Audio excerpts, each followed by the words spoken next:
Talking true crime with MJ. Cases on the screen, yeah, we mainstay. Breaking down facts, every frame way. City in a voice, every word blade. They throw dirt, plot in a group chat, smile in her face. Same ones who do that. Think she soft cause she cute, let them think that. Till they see how she move and they fall back. Men locked and can't miss one show. Refresh page when the upload go. Women watch too, trying to study her glow. Some take notes, other ones throw stones. Combos with MJ, tap and stay live. Hit like hit share, yeah, help her rise. They hate, they plot, but she built from fire. Click sub on a page if you feel that vibe. Hey. Combos with MJ, true cut like steel. Stream run deep, cause the pain's so real. They talk, but they can't break will. So like and subscribe if you know that feel. You count climb, that's the proof right there. Can't dim shine when the grind is rare. Self-made queen in a swivel back chair. Whole new world in a ring light glare. She stack funds, every post, every ad. Turning dark stories to a big brown bag. Knows the law, knows rights, never move sad. If you cross lines, then it's up, that's bad. Men obsessed, blowing up her DMs. I love you, marry me, she just skims. Women envy, wanna walk in her Timbs, but she stay or never trade for them. Combos with MJ, tap and stay live. Hit like hit share, yeah, help her rise. They hate, they plot, but she built from fire. Click sub on a page if you feel that vibe. Combos with MJ, true cut like steel. Stream run deep, cause the pain's so real. They talk, but they can't break will. So like and subscribe if you know that feel. All that gossip, all that noise. Can't shake poise, can't steal voice. Can't stay clean, mind stay sharp. Heart stay strong in the deepest dark. Convos with MJ, tap and stay live. Hit like hit share, yeah, help her rise. They hate, they plot, but she built from fire. Click sub on the page if you feel that vibe. Convos with MJ, true cut like steel. Stream run deep, cause the pain's so real. They talk, but they can't break will. So like and subscribe, let the fam all build.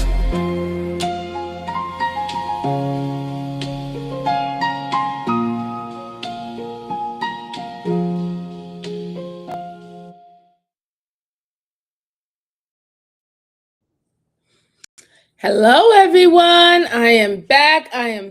Welcome back to the channel. How you doing? Good folks of the algorithm. I hope you're having a great weekend. It's been cold, blizzardy, super snowy up here. Like I swear, I feel like my age is catching up with me. I had to shovel like 5 times. I was like, oh my God, pimp down. I might need an ambulance, but it was all good. We made it through.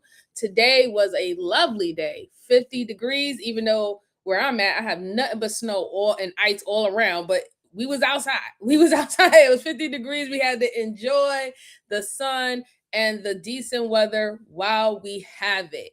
And I just want to say shout out to all the early birds that catches the worm who came in early. Let's see. We're going to say hi to Miss Jaylee. How you doing? Que lo que, mommy? It's good to see you. And then we also have Turkey. How are you, sir? Happy Saturday. I hope everything is well with you and your family. Then we have Ricardo. How are you, Ricardo? It's good to see you. Happy Saturday to you. We have Elite Bell. Thank you so much, sis, for coming. Truly appreciate it. Shout out to you. Hope you're having a great Saturday. And let's see who else we have. Sweetheart, how are you, darling? It's good to see you. Shout out to you. Happy Saturday. Thank you for being here. Thank you. And who else? Let's see. Nathaniel, this is like the second time you came over here asking me about the snow bunnies. The snow bunnies are not here. When they come, they'll come. I'll let you know when they come, all right? But shout out to you. Happy Saturday. Happy Saturday. Oh, how you doing? DIKY, how are you doing from Greece? Shout out to you. Happy Saturday. Truly appreciate it. Sebastian, how are you? It's good to see you again. I hope everything's well with you. Happy Saturday to you. Happy Saturday. Truly appreciate you being here. There. Oh, yes. And I just want to remind you guys, I have 2 streams going. So the ones who prefer horizontal or landscape, I have that going, as well as the vertical. So you can continue to go in whichever chat you want. I should be able to see both chats regardless. Okay. So shout out to everyone. Thank you, Miss Jalen, for reminding me about that. So I do have 3 new cases for you guys, okay, that we're going to review. I also want to shout out my problem child. Thank you very much. I finally got your videos that you requested, so they're in the book now, and I'll review it, and then we'll get into it. We'll definitely get into it on this channel. And also shout out to Miss Cindy as well. She wanted me to look up and research a case, something very current. I have been researching it. When I get a little bit more details that would make a good show, I would definitely present this on the channel for you guys. So I truly appreciate it. Shout out to you. All right. So I do also have another surprise for you guys. Tonight, I won't be alone. Tonight, I have a special guest who's going to be sitting with me on the panel and reviewing some of these cases. Y'all know her. Y'all might know her, but you definitely have seen her in the chat. So I would love for everyone to say hi and welcome to Miss J. Miss J, how are you, darling? Que lo que? What's going on? Somebody was just asking if I'm a woman. Of course I'm a woman. What's I supposed to be? He was like, you're a woman, right? Yeah, I'm a woman. Yes. Yeah. But that's a Capricorn symbol. Yeah, he's special. He's a special I see. person. Okay. At the end of the day, he wants to know. At the end of the day, he wants to know where the snow bunny's at. Well, look, I told him, listen, when they come in, you'll find out. You figure that out. I can't help you right now, But happy Saturday to you. So thank you so much for coming. Oh, hold on. Let's see. We have Kaylin saying, "Big Mama, Big Milk." Oh, okay. Well, shout out to you. Happy Saturday. Don't know what that means. Samuels, how are you doing? Good to see you. Happy Saturday. He said, do you think Lizzo is beautiful? I think Lizzo is beautiful in her own right. Absolutely. Definitely. So, and hey, that doesn't mean that people are not going to find her beautiful, but she is beautiful in her own right. Okay, so let's get it started. So, Miss Jalen, are you ready? I have the first case for us. I am ready. All right. So the first case we're going to review is about a killer ex-wife. She realized that she might not be going home. I think it has something to do with her interrogation. And, I would love to have your input on it as well. So we're going to go ahead and pull this up and we're going to get into it. Okay. Let me see. Let me share my screen. Let me know if you see it, Miss Jalen, as well. Do you see it? Yes, we did. Okay, so let's see. All right. I think that will work. No, let's try this one. This is better. Okay, perfect. All right. So here we go. During a 911 call, the operator heard multiple gunshots, so officers were dispatched to the area. When they arrived on scene, they found 45-year-old John Graycheck lying in his front yard. His girlfriend was applying pressure to a gunshot wound. John was immediately sent to the hospital, while his girlfriend explained what had happened. She claimed that 2 men forced their way into her home after knocking on the door. When John tried to protect her, he was shot, and the 2 men retreated. While she was giving her statement, a patrol officer pulled over a suspicious vehicle that was driving around the area. Inside the vehicle was a female and 2 men, and the 2 men matched the description given by John's girlfriend. All 3 were detained and brought back to the scene of the crime. The 2 men were positively identified as being the attackers, 30-year-old Gary Webb and 26-year-old Jacob Gibson. The female was also identified as 33-year-old Jamie Graycheck. Jamie was John's ex-wife, and the couple had recently been divorced. All 3 suspects were brought in for interrogation. Detectives begin with Gary to see what he has to say. I just got out of prison in June. I'm gonna be straight up with you on everything we tell you. I'm not here I'll to... be straight up with you too, buddy, because this is a terrible situation to be in. I don't know if you've ever been in my situation, but buddy, yeah, I don't want to be in any trouble, sir. All right, I really don't. I was in the wrong place at the wrong time. I shouldn't have been there. The crime we're investigating is murder. Holy. That gentleman that was shot tonight didn't make it. Holy. That's terrible. That is terrible, sir. That is terrible. I really, really wish I was not there. The detectives let Gary know that John died at the hospital, so this is now a murder investigation. We got Okay, so Miss Jalen, what do you take so far from what we've seen? He looked like he ready to pee on himself. He looked like I got caught. Yeah, I the yes sir, no sir, showing respect in that type of way is to also keep the detectives at ease, also make them feel like he's also going to be open with them, right? He already started the premise that he was just in the wrong place at the wrong time, and pretty much that he did not do this. However, it's funny when explaining that the three people that was picked up had ties to the victim. So it's not just a coincidence that the person who now lost his life, you were in the same vicinity as the person, and the connection between you and the victim has to do with his ex-wife. So, that's really like concerning. But I'm wondering to hear what he has to say in reference of why he was there, what happened, what he had to see about it. But just going based on his body language alone, the whole slump to the side, it's giving like, he's pretty much, to me personally, and this is only my opinion, of course, it's given like, it's not like he's like bored with this whole thing. It's more of like, I didn't do it, I swear to God I didn't do it, like it wasn't me. It resembles childlike to me, like a teenager, like a preteen. I What got do you think? busted. I got busted face. Mm, You see, he's like, oh my God, I'm sitting here like he's in shock. Hey, young Ria said hi in the chat. Oh, okay. Yeah, he Okay. said hi to you too. So that's why I said that. All right. So let's listen to a little bit more. person shot twice, didn't make it. Expired at the hospital. That's terrible. All right? That is terrible. Now, we got some issues. This is an opportunity for you to be straight up. Tell us what went down at that house. Got a positive ID on you being there from the lady that answered the door. Yeah, I was definitely there. Okay. My cousin Jake, he's like my cousin Jake.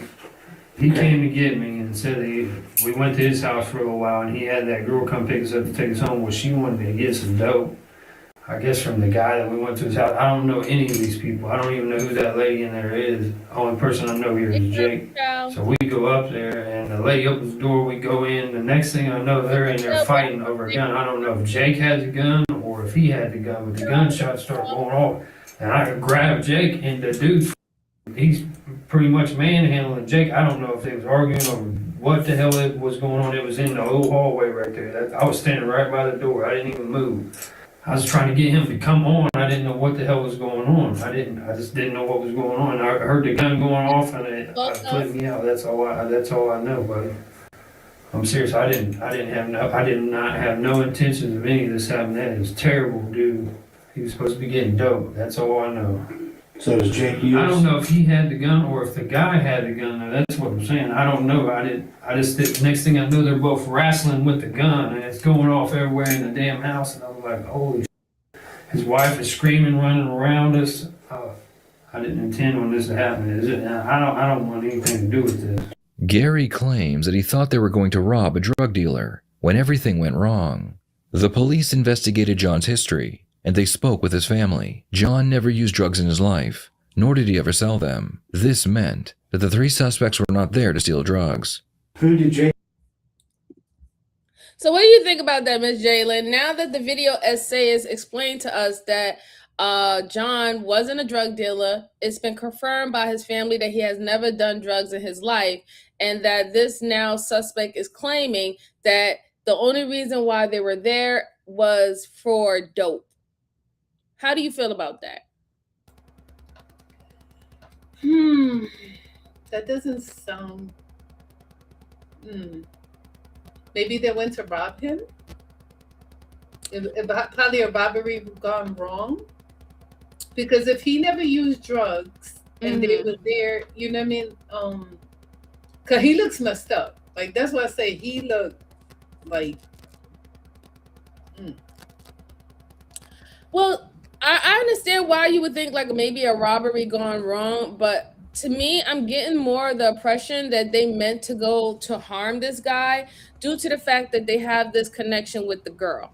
The girl was supposed to drive them, according to his words, the girl was supposed to drive them home after they went and got this dope, did this dope deal to get dope. Somehow, some way, he doesn't know, they end up getting into a scrapple where he doesn't even know who had the weapon or who the weapon belongs to, where John is the one who gets shot. And when you look at the picture, John looks like an older man. He's all grayed out, so he looked like probably he's in his late 50s, early 60s. Who knows? He doesn't look like he would be hanging around these guys. So, like before the video essayist stated that that information about the drug, I would have probably believed that it was like a drug deal that went wrong, or he was trying to get weed or something, out of these guys. And these are, pill pushers, right? I would have believed that story. But now that it's been confirmed that that's not the case, there's something else that made them want to meet up with this individual, and something else happened that this guy is not telling us, because it doesn't make no sense that you were supposed to be driving to this location, you're supposed to pick up something, and the woman who you was with was supposed to bring y'all back to this location, and you have no idea whatsoever. You're in the car, you didn't get out of the car, or you did get out the car. You're right there with the other individuals. And you're telling me that you don't know about an argument, you don't know about what type of confrontation they were having, what they were arguing about, you don't hear anything. I call cap. I really do. I call cap. But isn't the woman the ex-girlfriend? The ex-wife? Right. Exactly. Okay, so that's what I'm saying. I bet you there's a lot. He had money. I told you. I bet you they were probably strung out, needed money, and they probably, trust me, their money involved. I smell money. She said, I smell the money. I smell the money. Follow the money. Always follow the money. Sebastian said, at least the least, he is a witness. I agree. That's the least. If we find out more information that he was the designated driver, or he was the driver, if he's the one who set it up, like we find text messages that he was the one who called and lured, or even the girlfriend called and lured, we'll figure out more how this play out. But so far, yeah, it's not looking really good. This whole I'm just completely innocent and I don't know what happened. But let me go ahead and play a little bit more. He tell you whose house this was? I was just trying to get home, sir. I've been trying to get home all night. He's been drinking and I don't know what he's doing. I'm trying to get home all night, buddy. Are you drug dependent? You using the drugs? Yes, sir. What are you using? Opiates. Let me ask you this. What did you guys talk about after you got in the car and drove off? Well, Miss J, you know the look. I told him to take me the home now.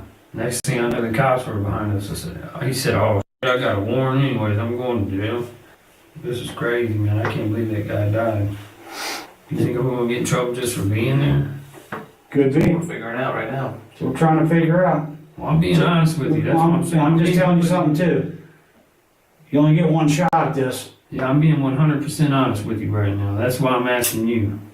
I don't want to be in trouble for this, something that I didn't even have any parts of, sir. Well, you know. I don't know this lady. I really don't know Jake. I've been gone for 3 years. I don't know what type of he's done. Well, you know, too, that you're not supposed to be involved in criminal activity, are you? No, You're not supposed to be out buying dope, are you?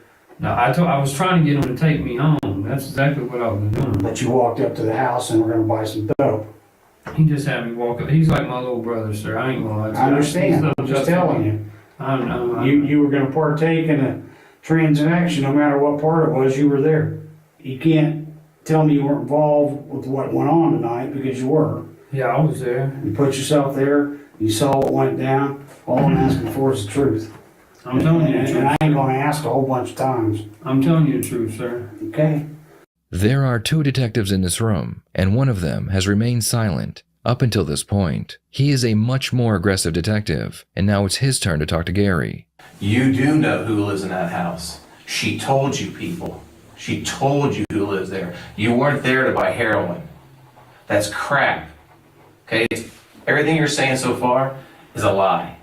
You do know the significance of that house and how she's tied into that house. She didn't tell me anything about those people. Yeah, she did. Okay. Yeah, she did. Well, I don't know then. I guess I'm just. Maybe I'll just surprise you then. This will shock you. They have kids together. They have a Yeah, I custody know battle that going on. now. I heard the lady identified me said that's her ex-wife, his You knew that ex-wife right before. there. You knew that before. No, I didn't know that, sir. Yeah, you I did. didn't know that, sir. You guys. I've never met that girl a day in my life. It wasn't Jacob that was in there fighting with this guy. You went to the door. Why would I go to the door? They don't even know Because me. you did. Huh? You did. You've already been identified as the person who came to the door. I was behind him going in the door. No, Are you serious, man? serious. I don't know the people. Why would they let me in their house?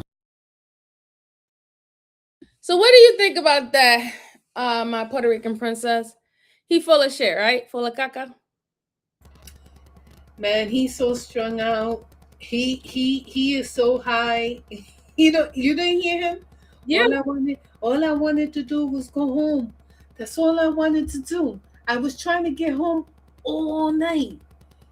He is so Right. strung out, but the thing is, you know what? He's coming down from it.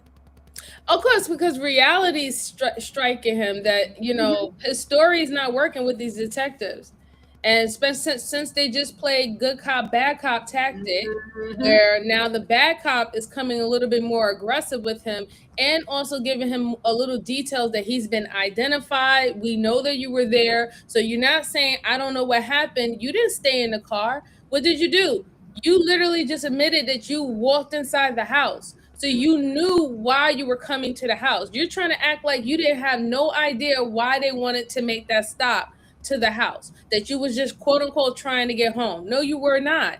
And then again, you said, why would these people let me in the house? Then why were you behind the supposed person who committed this crime? Why was you right behind him going into that house? What was you doing? What was the point of you being there? Again, why would they allow you to come in the house if you said, quote unquote, they don't know you, right? And then for him to try to play it off that he never met the girl before and act like he didn't know the relationship dynamic with the victim and the girl that you're in the house going into the house with. The fact is, the reason why the door was even open is because the girl was there. The ex-wife, the woman that he has children with, was there. That was what made him vulnerable. To think it was because he saw the ex-wife. Exactly. That's what that. Now we're gonna have to find out why was she there? Why did she bring these two people with her? Well, off the bat, I'm assuming that she definitely meant to rob him or set him up or get some form of money that she knew that was in the house. They're no longer together. So there was something in that house that was valuable to her that she needed to get in there. Now, if he opened up the door, it's two things that happened. She probably had to call him and say, hey, I have to get something from the house, or I want to pick up something. Can I borrow something? Maybe I have to get something for the kids. It could have been numerous of things that she could have said to make her ex-husband vulnerable enough to say, okay, come. But now she came with two other fellows.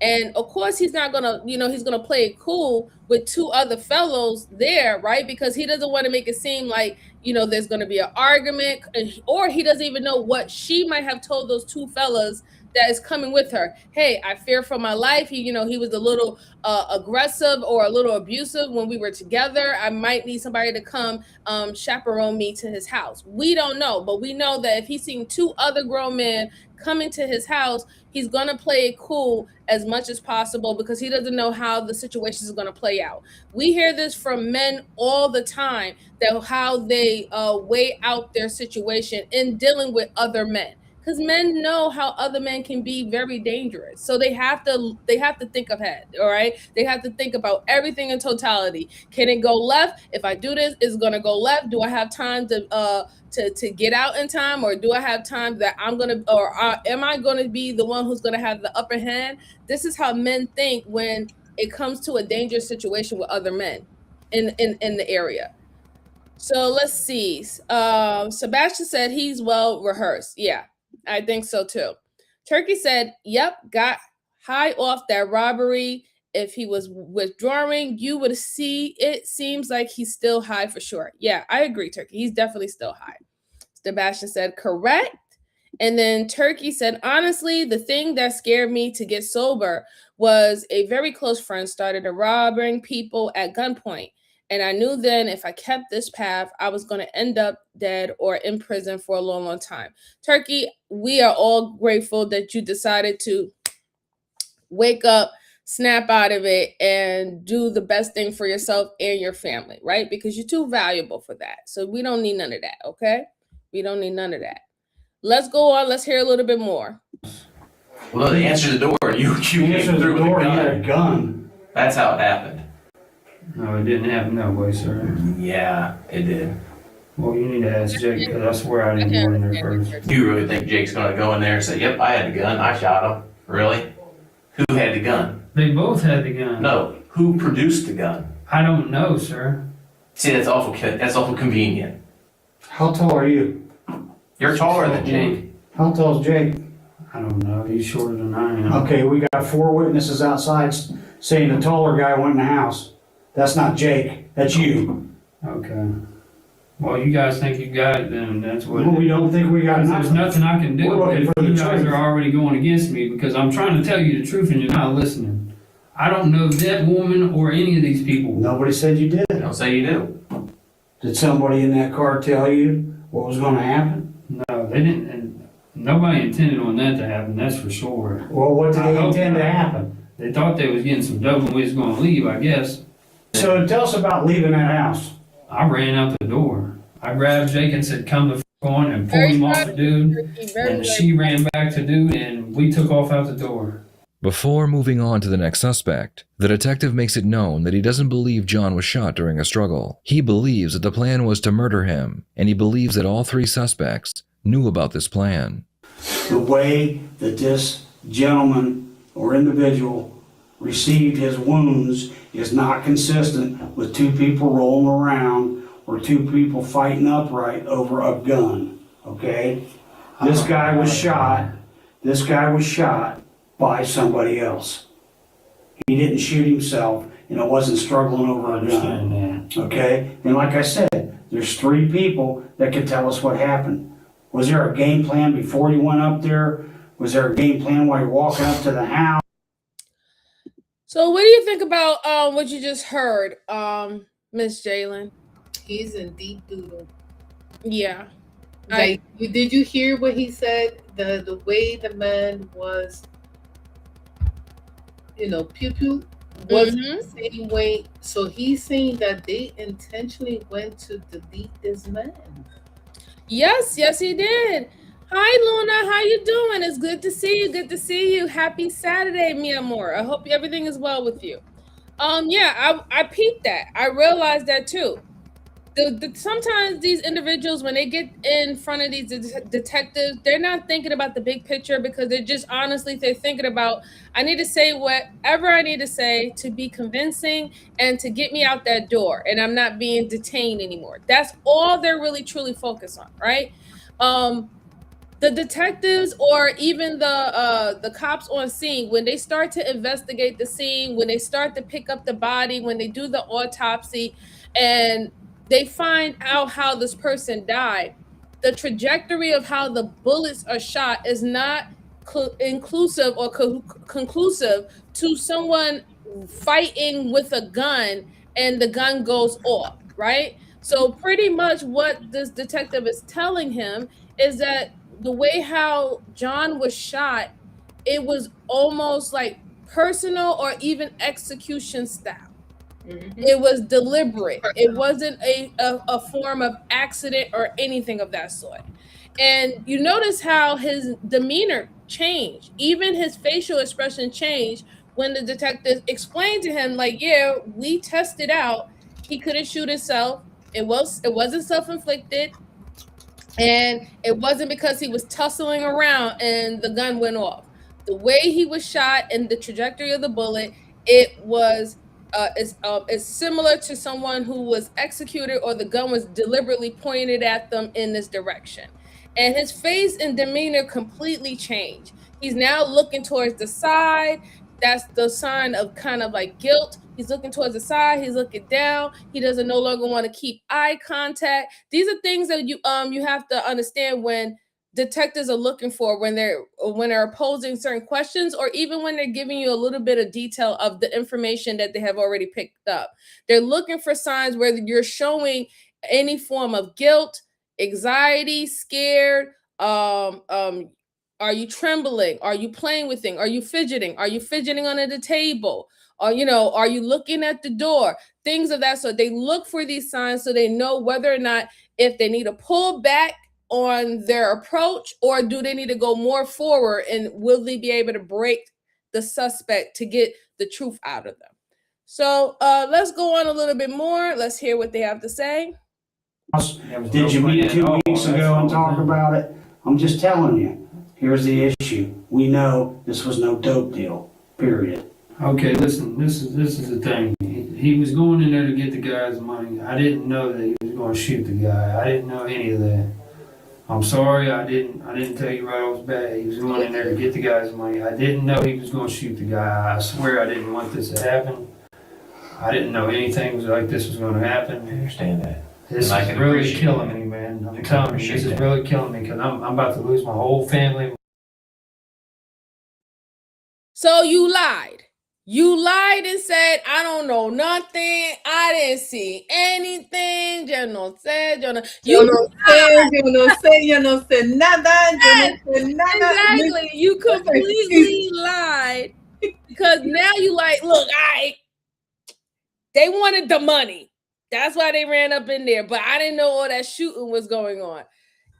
My dude, if you knew that they wanted to rob them, you're just admitting to the detective that y'all purposely went up there to do a crime or to commit a crime from this individual. And now this individual lost his life. So you just added another charge to the charge of murder, idiot. Like, I mean, I'm glad that you're telling the truth. This is what we want them to do, to tell the truth so they can get the proper time for the crimes that they have committed. And we don't want people to get time that they don't deserve, right? Like, for example, if he was, let's say, the getaway car, and then it can be actually confirmed that he had no idea that the two individuals that was going in there was going to rob. If that could actually be confirmed, then him just aiding and abiding criminals, he would get a different time than versus as you knew that this person was going up there to shoot up the club, and then you was the getaway car waiting for them outside after they shot up the club. No, you're gonna face the same type of penalty as the person who shot the gun in that scenario. So there's reasons why, and this is what I want people to understand. There's reasons why they conduct these interrogations the way that they do. There's reasons why they ask certain questions the way that they ask those questions. Is it for your benefit? Not really. However, it's still benefit for the case in hand, to solving the case.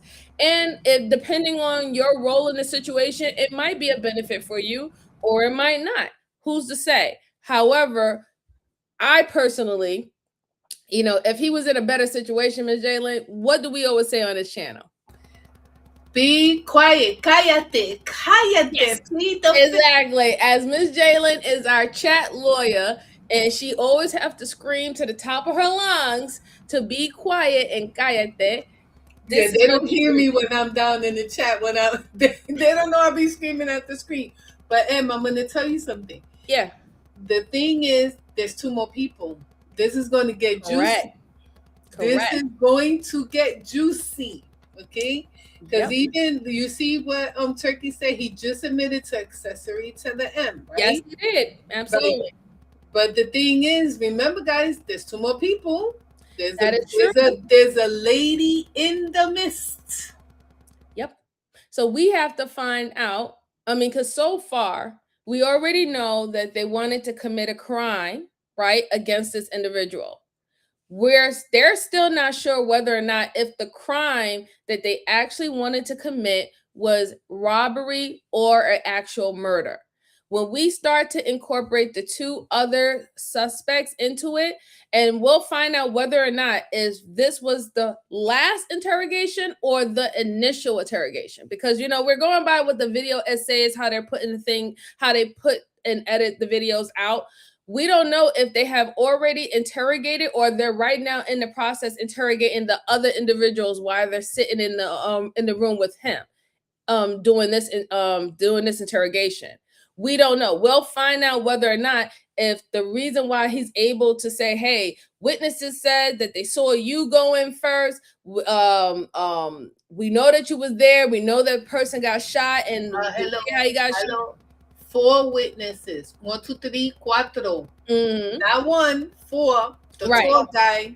Mm-hmm. Right. So we don't know. Like, we're about to find out a little bit more information, but yeah, it's gonna get very interesting, because normally in these type of group crimes, they usually try to break one and see who's gonna rat on whoever first, who's gonna pick self-preservation and rat on a person and see if it sticks. So they'll literally put them against each other to see which one who wants it more, right?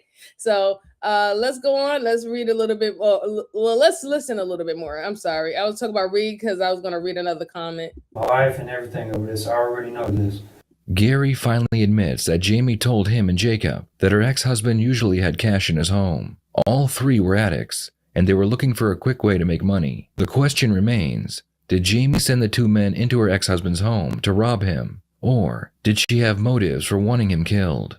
Was it just He's that? got There you all money in the safe And and all I this kind of stuff. He keeps his guns in the safe. You ain't got to worry about that. I said it Some first. kind of shit like that. I didn't even want to go in there, to tell you the truth. I did not want to go in the house. So she gave up some information to Jake about who he was, that he would I have guess some Jake money. already knew the guy. I got you. That could be. But she, the driver, gave information that you heard to Jake about that this guy was supposed to have some money, that this guy would have his guns locked up in a safe, and it was basically this was supposed to be a robbery.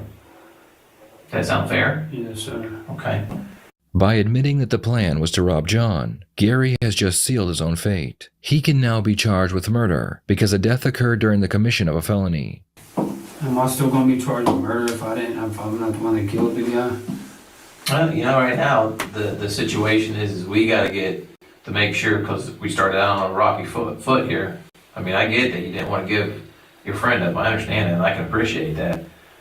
We're going to have to make sure that we can get to the point that we can tell the court and prosecutor's office and everything that what you're saying is the truth, okay?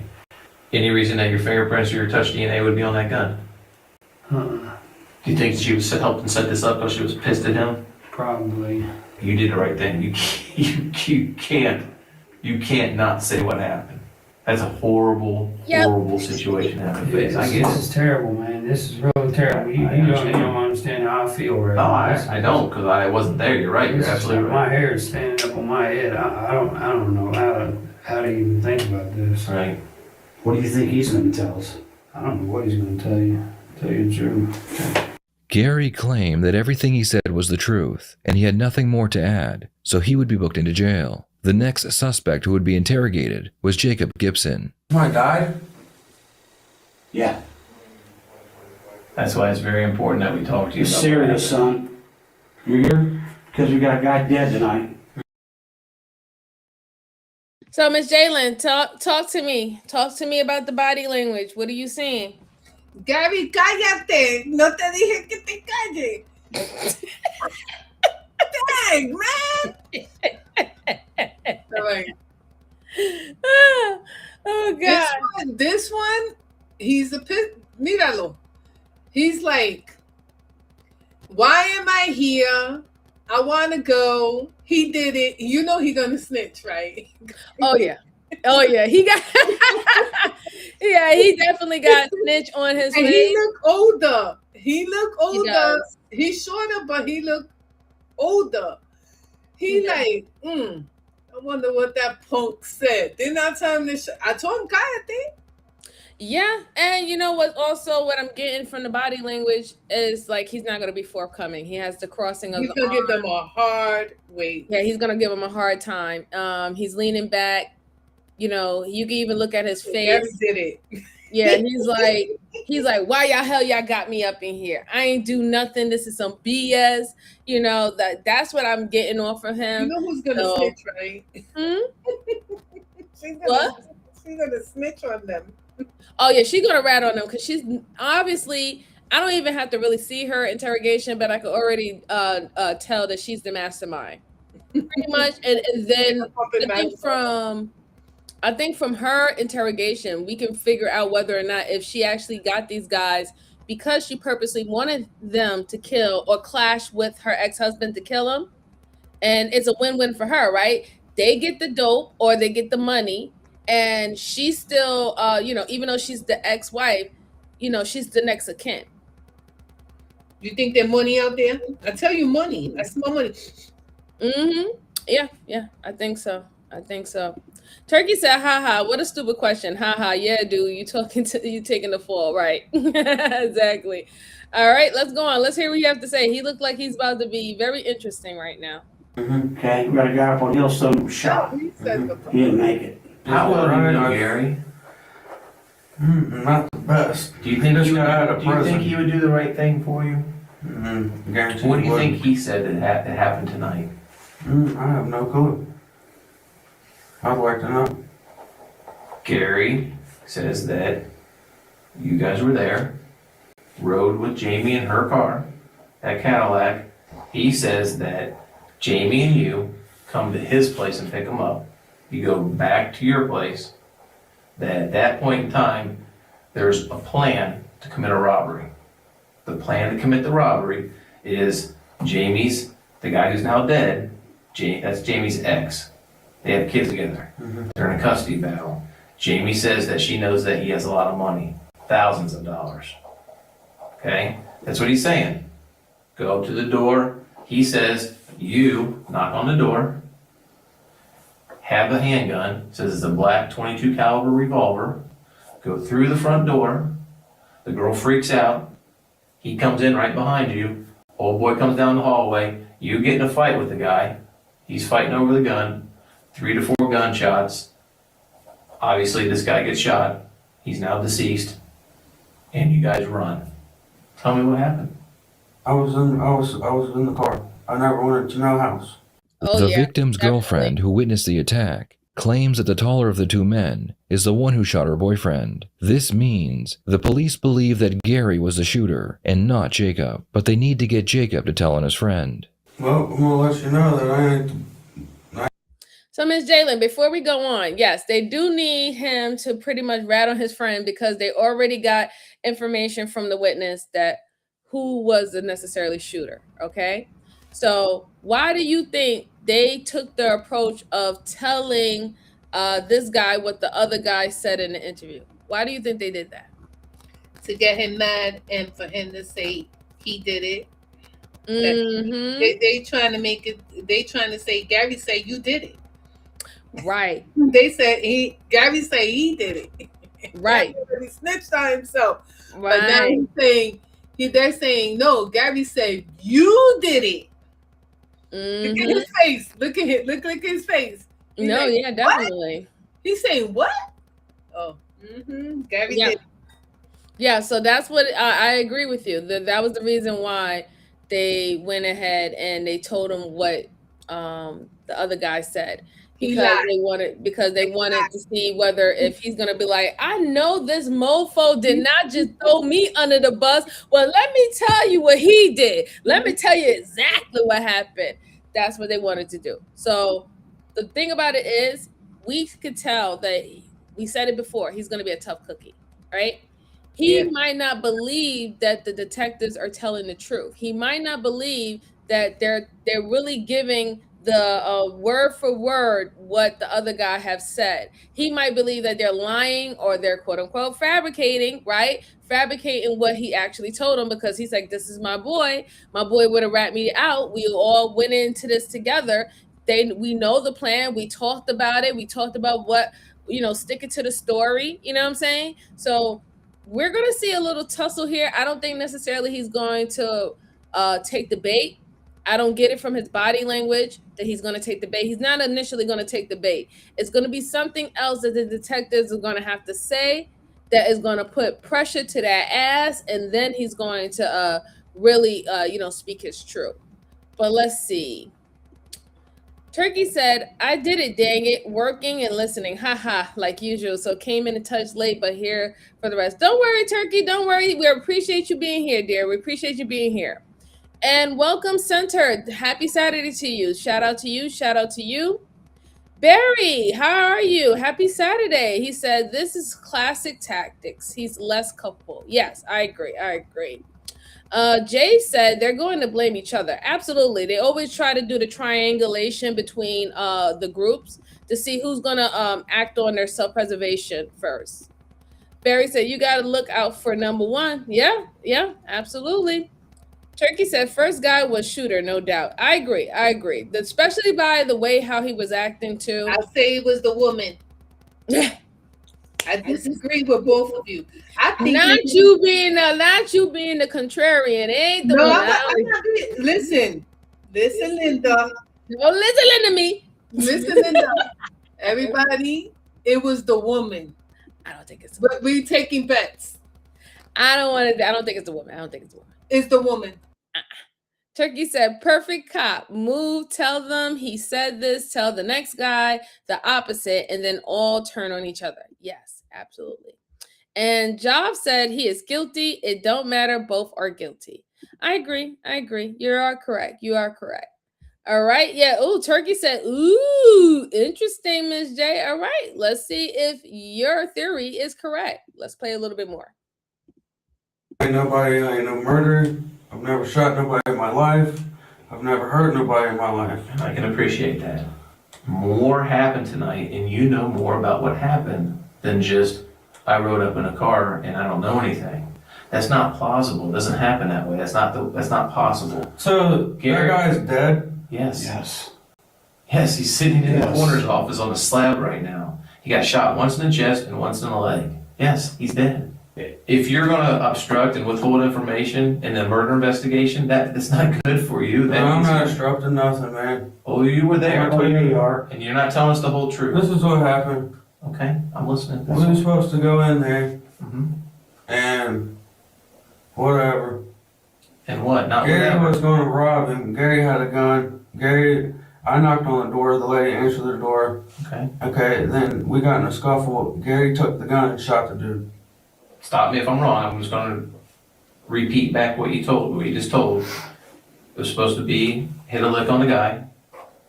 You knocked on the door. Is that right? No. Okay. What made it? How did the decision come that you're going to knock on the door? Because he made me do it. Okay. He made you do it. Did he threaten you? No. Okay. Just said, hey, go up there and knock on the door. Do you know them? I never knew no one was going to die. I understand. No, I don't know them. You don't know them? Never met them before? Okay. So you knock on the door. You definitely do need to work on Who that. answers I the know door? I'm going to prison. Who answers the door? Oh, lady. Okay. And what do you say? Do you say anything to her? Does she say anything to you? No, Gary goes in there and whatever happened. So does Gary then kind of bypass you? Yeah. Okay. So Gary goes into the house? Yeah. What do you do? When Gary goes inside the house, do you follow him in? Yeah, but I went straight up. What is said at that point? Is anything said? The dude starts fighting with him. The guy? Yeah. The bigger guy? Okay, He comes out, starts starts fighting with Gary. And I run straight out the front door. And you run out the front door. Okay. When they start fighting, you haul me out. Yeah. Right. Did you see him this night though with a gun prior to No. going over there? Yeah, he had a gun.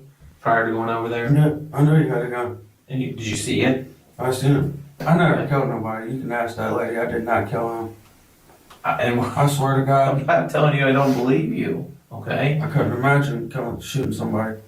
Jacob's story appears to line up with the evidence, at least for the most part. Before the detectives move on to Jamie, they have a couple more questions for Jacob. They need to get him to admit he was a part of the plan to rob the victim, so he too can be charged with murder. Did she ever say that she was pissed off at this guy?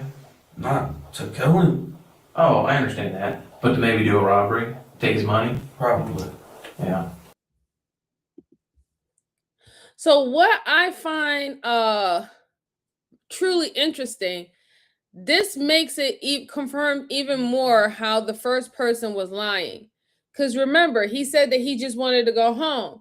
He said that the woman, the ex-wife, was supposed to be driving him and this other guy, I guess, back to his house and all the stuff like that. But apparently, according to his testimony, she was already in the house with him, with the victim, Jamie. I heard that, and you heard that, right? Yeah. Ooh. She was already there. No wonder they were able to get into the house. So this whole, that's wow. Now I'm wondering whether or not if she has like a romantic connection with this guy, like that's the guy that she was dealing with after her ex-husband. And that is the reason why she also agreed that it was the other guy who shot and not him, who we don't know. But that changes a lot because she was already the setup queen. She was already in the house. She told them what time to come. She answered the door. They made it seem like they bum rushed in, but they went in and directly attacked her husband, right? They didn't attack her, right? She's not sitting up here saying, I got beat up, I got wound, they hit me in the face, they pistol whipped me, they tied me up, nothing, right? It's just that they went in and they went hand to hand with Jamie. And then we haven't even heard about any money being lost at this point either. You know what I'm saying? Like nobody has said anything about, well, this thousands of dollars was gone. They said there was thousands of dollars in the house, but they haven't said that it was gone yet either. This is interesting. This is very, very interesting. Miss Sweetheart says, please let's get the likes up. Thank you very much. Truly appreciate it. Yes, we would love to get the likes up. It helps the channel. It helps keep me in the algorithm. And also share this out to anyone who likes these type of conversations or going over these old cold cases, okay? And Turkey said, yep, she 100% getting back and setting up the guy with her new boyfriend to come rob the guy. I agree. I don't think it's only just robbery though. Now I'm not convinced that it was just only about robbing this guy. I think that she actually did want them to take him out. And if she's in a romantic relationship with either one of these guys, it would only be a benefit for to get him out the way. It will only be a benefit. What do you think, Miss J? There's like that, you don't know who she was dating. That's where you're gonna figure out, because you know what, if you heard his story, it was the same as Gary's. They went in and whatever happened, they said they both ran out. See, they both said the same thing at the end. They went in, but when whatever was going on, they ran out of the house. So that's the only part that sticks with them together. But the thing is, again, we don't know her part yet. And like I said, it's gonna get juicy. Right, it's gonna get juicy. And on top of that, I'm glad that you pointed out that their story was quite similar. However, they just changed positions within their story. He's now saying that it was Gary who walked in first with the gun, kicking the door, waving the 4-4, and he went in behind him. And then when a scuffle happened, he just said, "Oh, F this shit," and he left.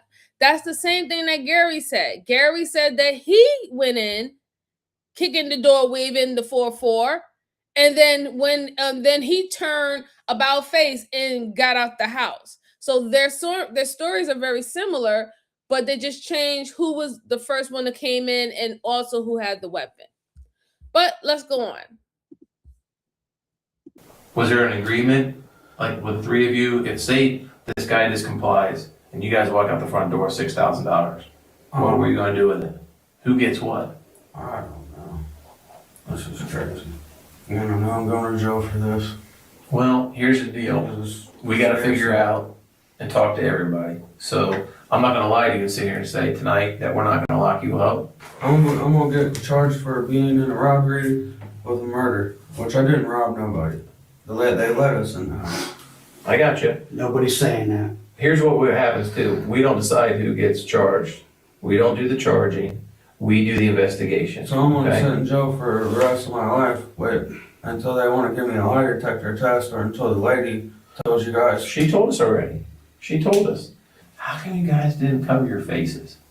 I don't know. I mean, most of the time when we have these type of stuff happen, masks are involved. Ski mask, a hoodie that's like drawn real tight with a bandana or something. How come you guys didn't cover your faces up? He had all black clothes on. I mean, was there any as you guys are walking up to this place, No, was there any thought of, oh shit, we don't have a mask on?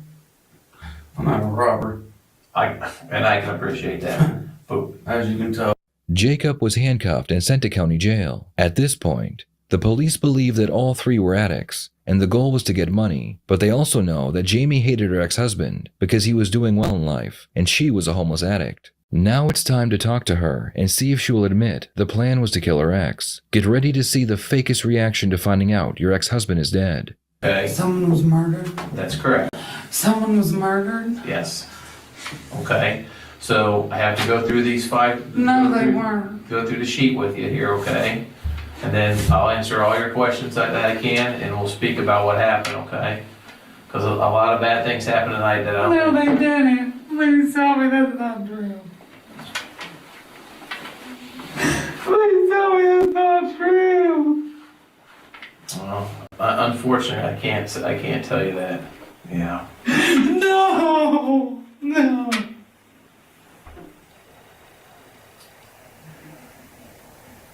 No. Yeah, John's gone. No, he can't be. No. No. No, I want to kill them. Why? Well, that's what we're trying to figure out. That's what we need your help with. No. No. He's not. No. No.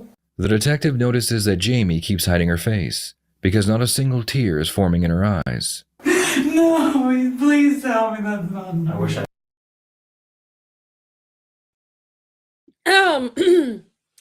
So Miss J, how you feel about And the Emmy goes to Ciao. Woo! Woo! Let me go on mute.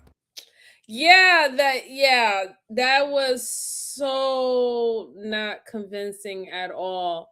And even did you even catch that she said no? She was like, no, they weren't. You noticed that? That was the first thing she said when they said it was a murder. She said, no, they weren't. She was thinking that those two guys were murdered. And then it's no, they didn't. Oh my God, oh my God, oh, I can't believe why they do this.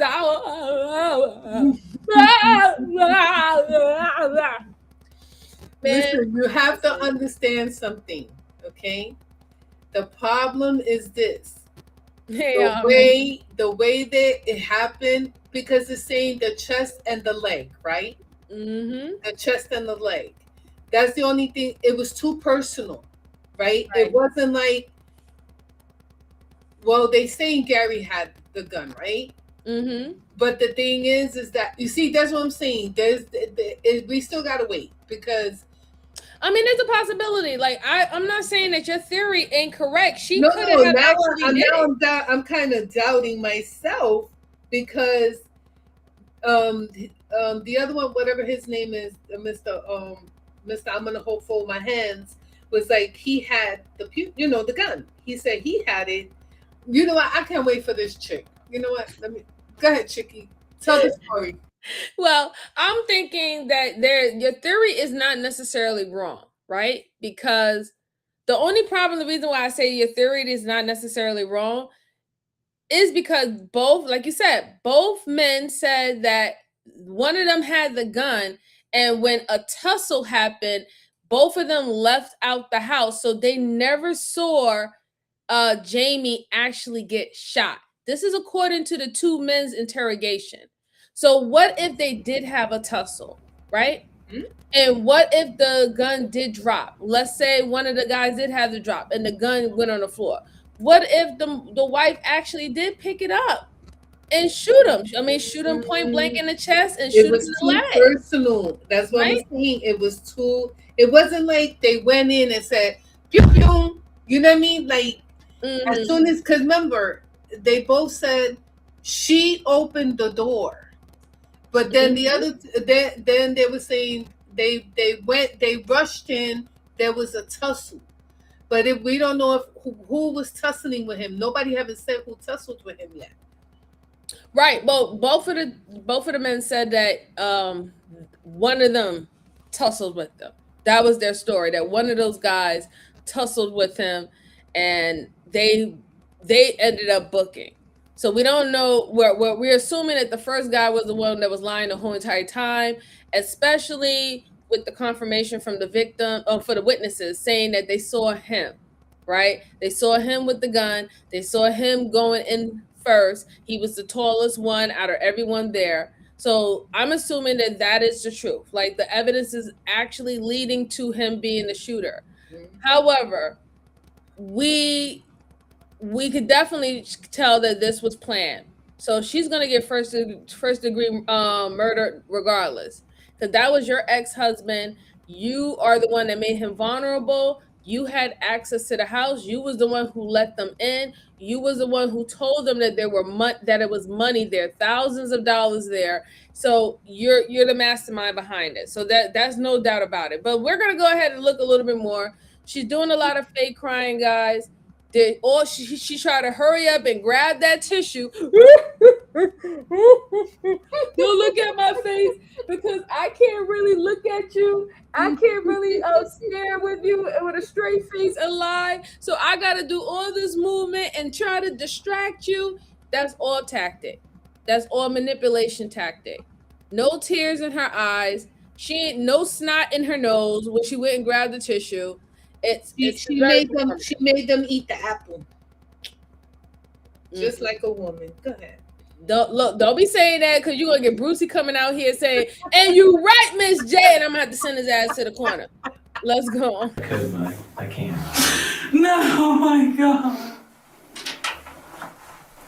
I love John. So basically, where we're at right now is obviously we're trying to piece together everything that's occurred tonight. Okay. I'm about to go to prison for life, Arnold. No, he can't be gone. No, please don't leave me. After letting Jamie fake cry for a few minutes, the detective asks her if she is ready to tell her side of the story. Jamie, do you think you can help us piece together tonight what happened? I'll tell you exactly what happened. I don't care. Okay. I do have to let me read your rights to you. Bring me my I will. I can't. I'm sorry. That's okay. I'm sorry. I know, and I'm sure you want to help us get to the bottom of this. I do. No one. You know, I need you to help us explain and understand So too, Rob. what Shout occurred out to you. tonight. Happy Saturday. I didn't want to hurt him anyway. I understand that. I love him. Okay. Well, tell me what happened then. What was the plan? Well, Jake called me and he was drunk. And he said he was going to rob this drug dealer by his house. Okay. And he asked me if I'd come over there. Whatever. So I came over there. I didn't think there was any guns or weapons or anything involved. Okay. And then he was like, do you have any ideas of anybody else? And I was like, this isn't a good idea. It's not going well, whatever. He was like, well, what about your ex? Right. And I was like, I don't know. He's a big guy. He's going to fight you. Mm-hmm. I was like, I don't think it's a good idea. And, you know. And there's been some tension going on between you and your ex, right? Yeah. Is there a custody battle going on? Yeah. Or, yeah. But I still love him. Oh, I understand that. I just wanted him to come home. I understand that. I just wanted my family back. Yeah. When you come over to Jacob's house over at Claypool, and he's just there by himself, So right? if she did, Miss Sweetheart, Do you see him with a firearm? No, I didn't see any gun whatsoever. Never saw anybody with a gun? No, he had that knife and I put it next to my seat. I was like, no. So Miss J. Girl, if you don't go sit down somewhere, and she got the froggy voice too. This is a deep, deep drug addict. She got the froggy voice. We call this in New York froggy voice. Like it's so raspy that like He's talking about the cigar voice. yeah, the methadone voice. Yeah. The Rocha the grouch voice. Yeah. I'm just thinking about what she just stated, right? She said that she went over to these guys' house and they was initially supposed to rob somebody. So she wanted drugs too. And she said, hey, you know what? How about my ex-husband? And that's not even funny. It's not to laugh at that man. Poor man.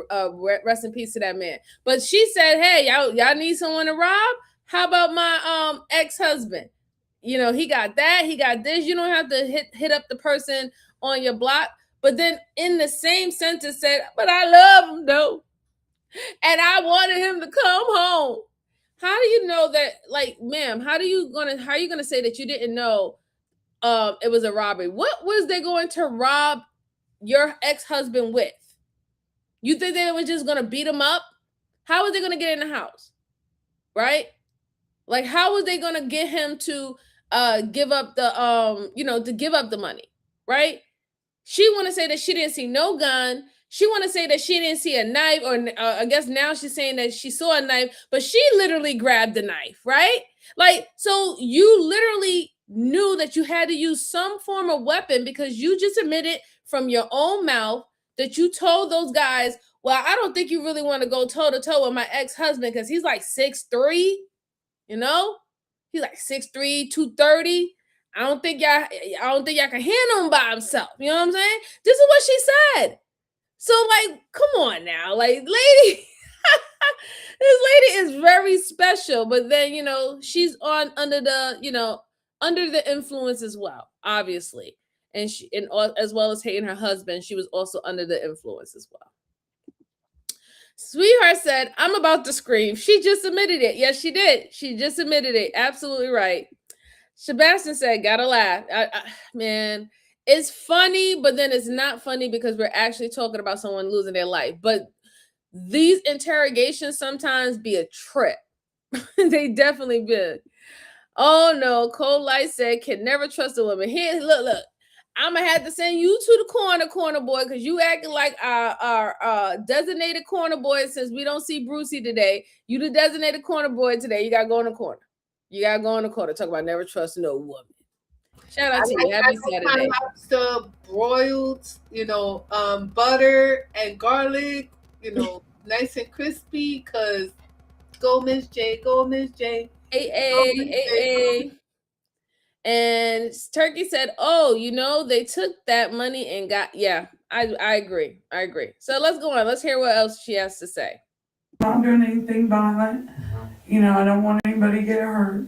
Okay. That's what I told him. Sure. Have you ever seen Jacob with a gun? No, I've never seen. Do you know him to own a gun? No, I've never seen him. What about Gary? I don't know Gary. I don't know him. Okay. What happens then? Well, then Jake's like, you got any ideas? And I was like, well, my ex-husband. I was like, well, no, he's a big guy. He's going to fight you. Mm-hmm. There's no way it's going to happen. And, he was just like, come on, let's just go over there. And I was like, I don't think it's a good idea. So I don't know why I did. I don't know why I went over there. Okay. And then we get there and they tell me to sit there and wait.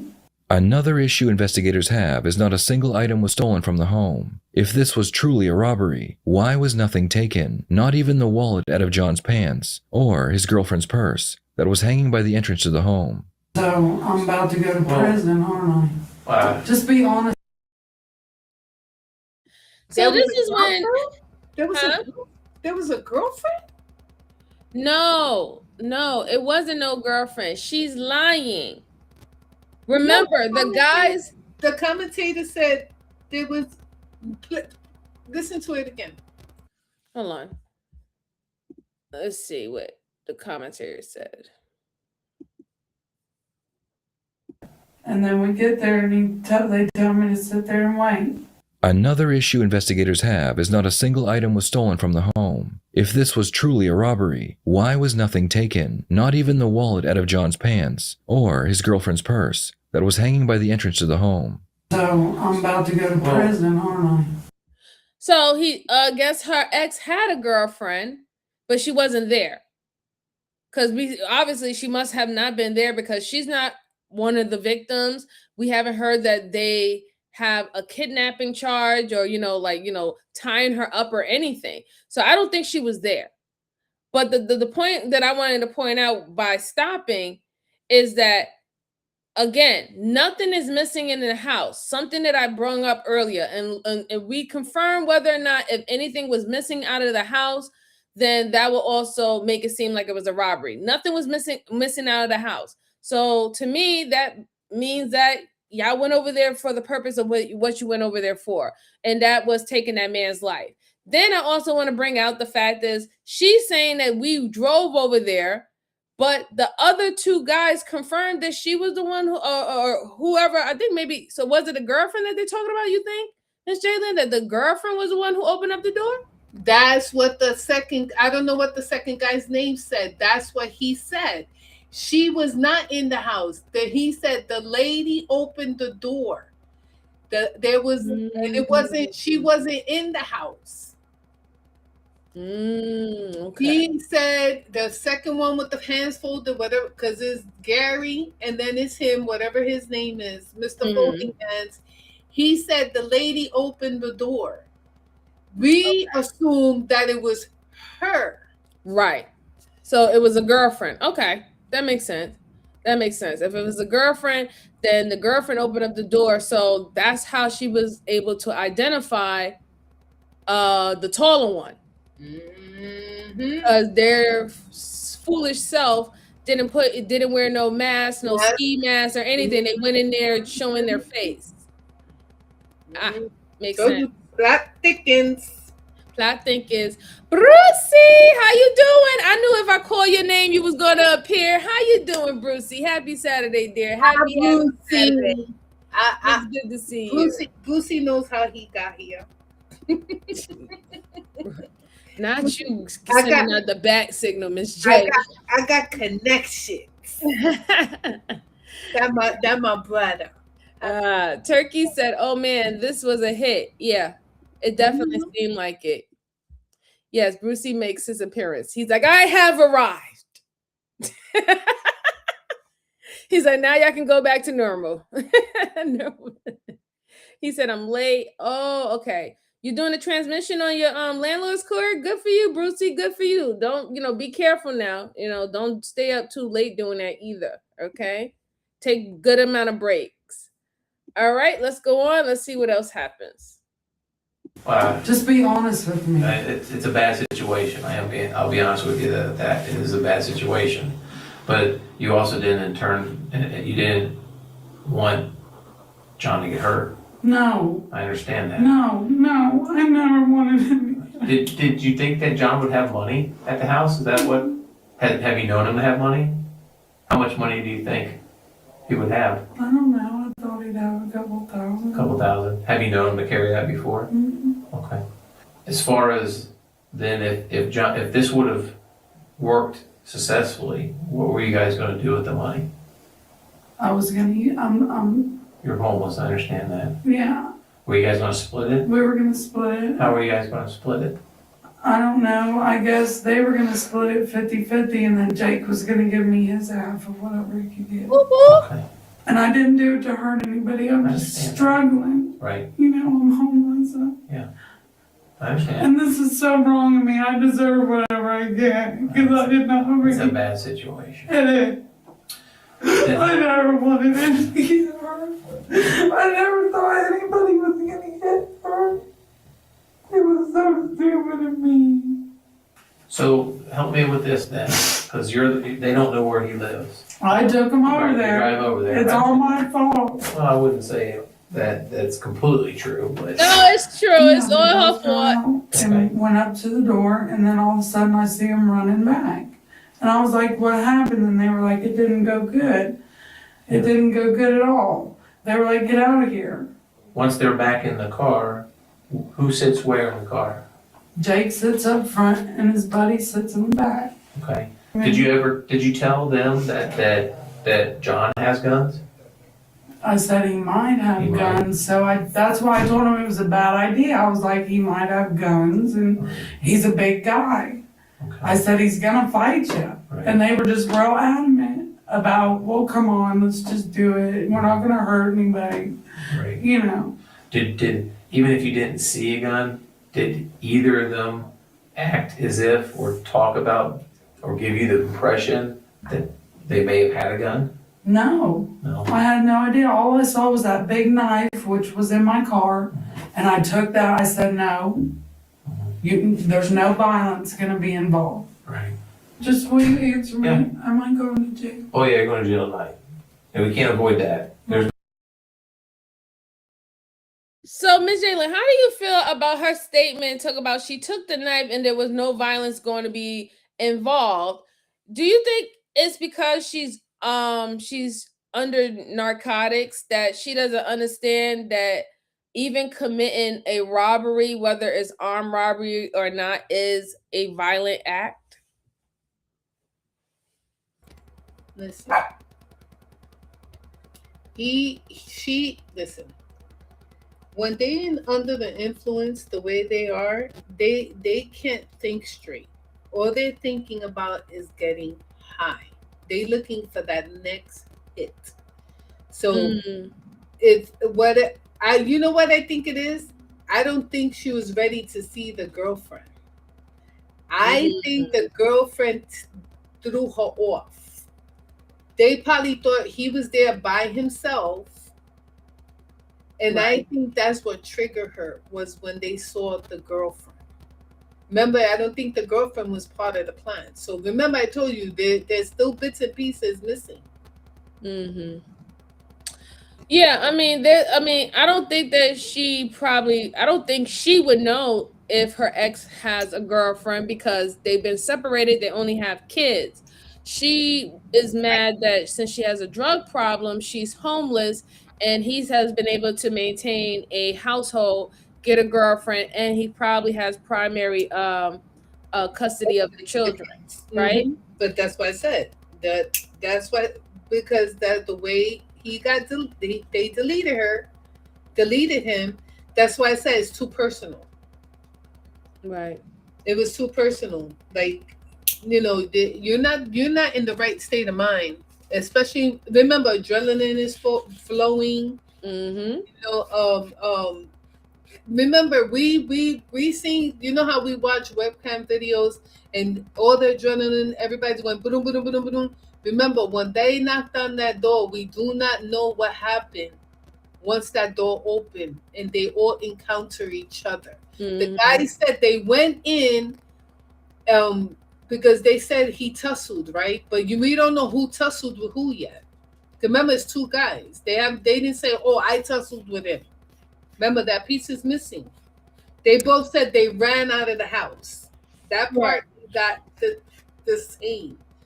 But as far as what went down, she's gonna tell us right now. She's gonna tell on herself. Yeah, we'll see. Let's play a little bit more. Let's see what she has to say. We're towards the end. They already let her know that she's going to jail. You're going to jail.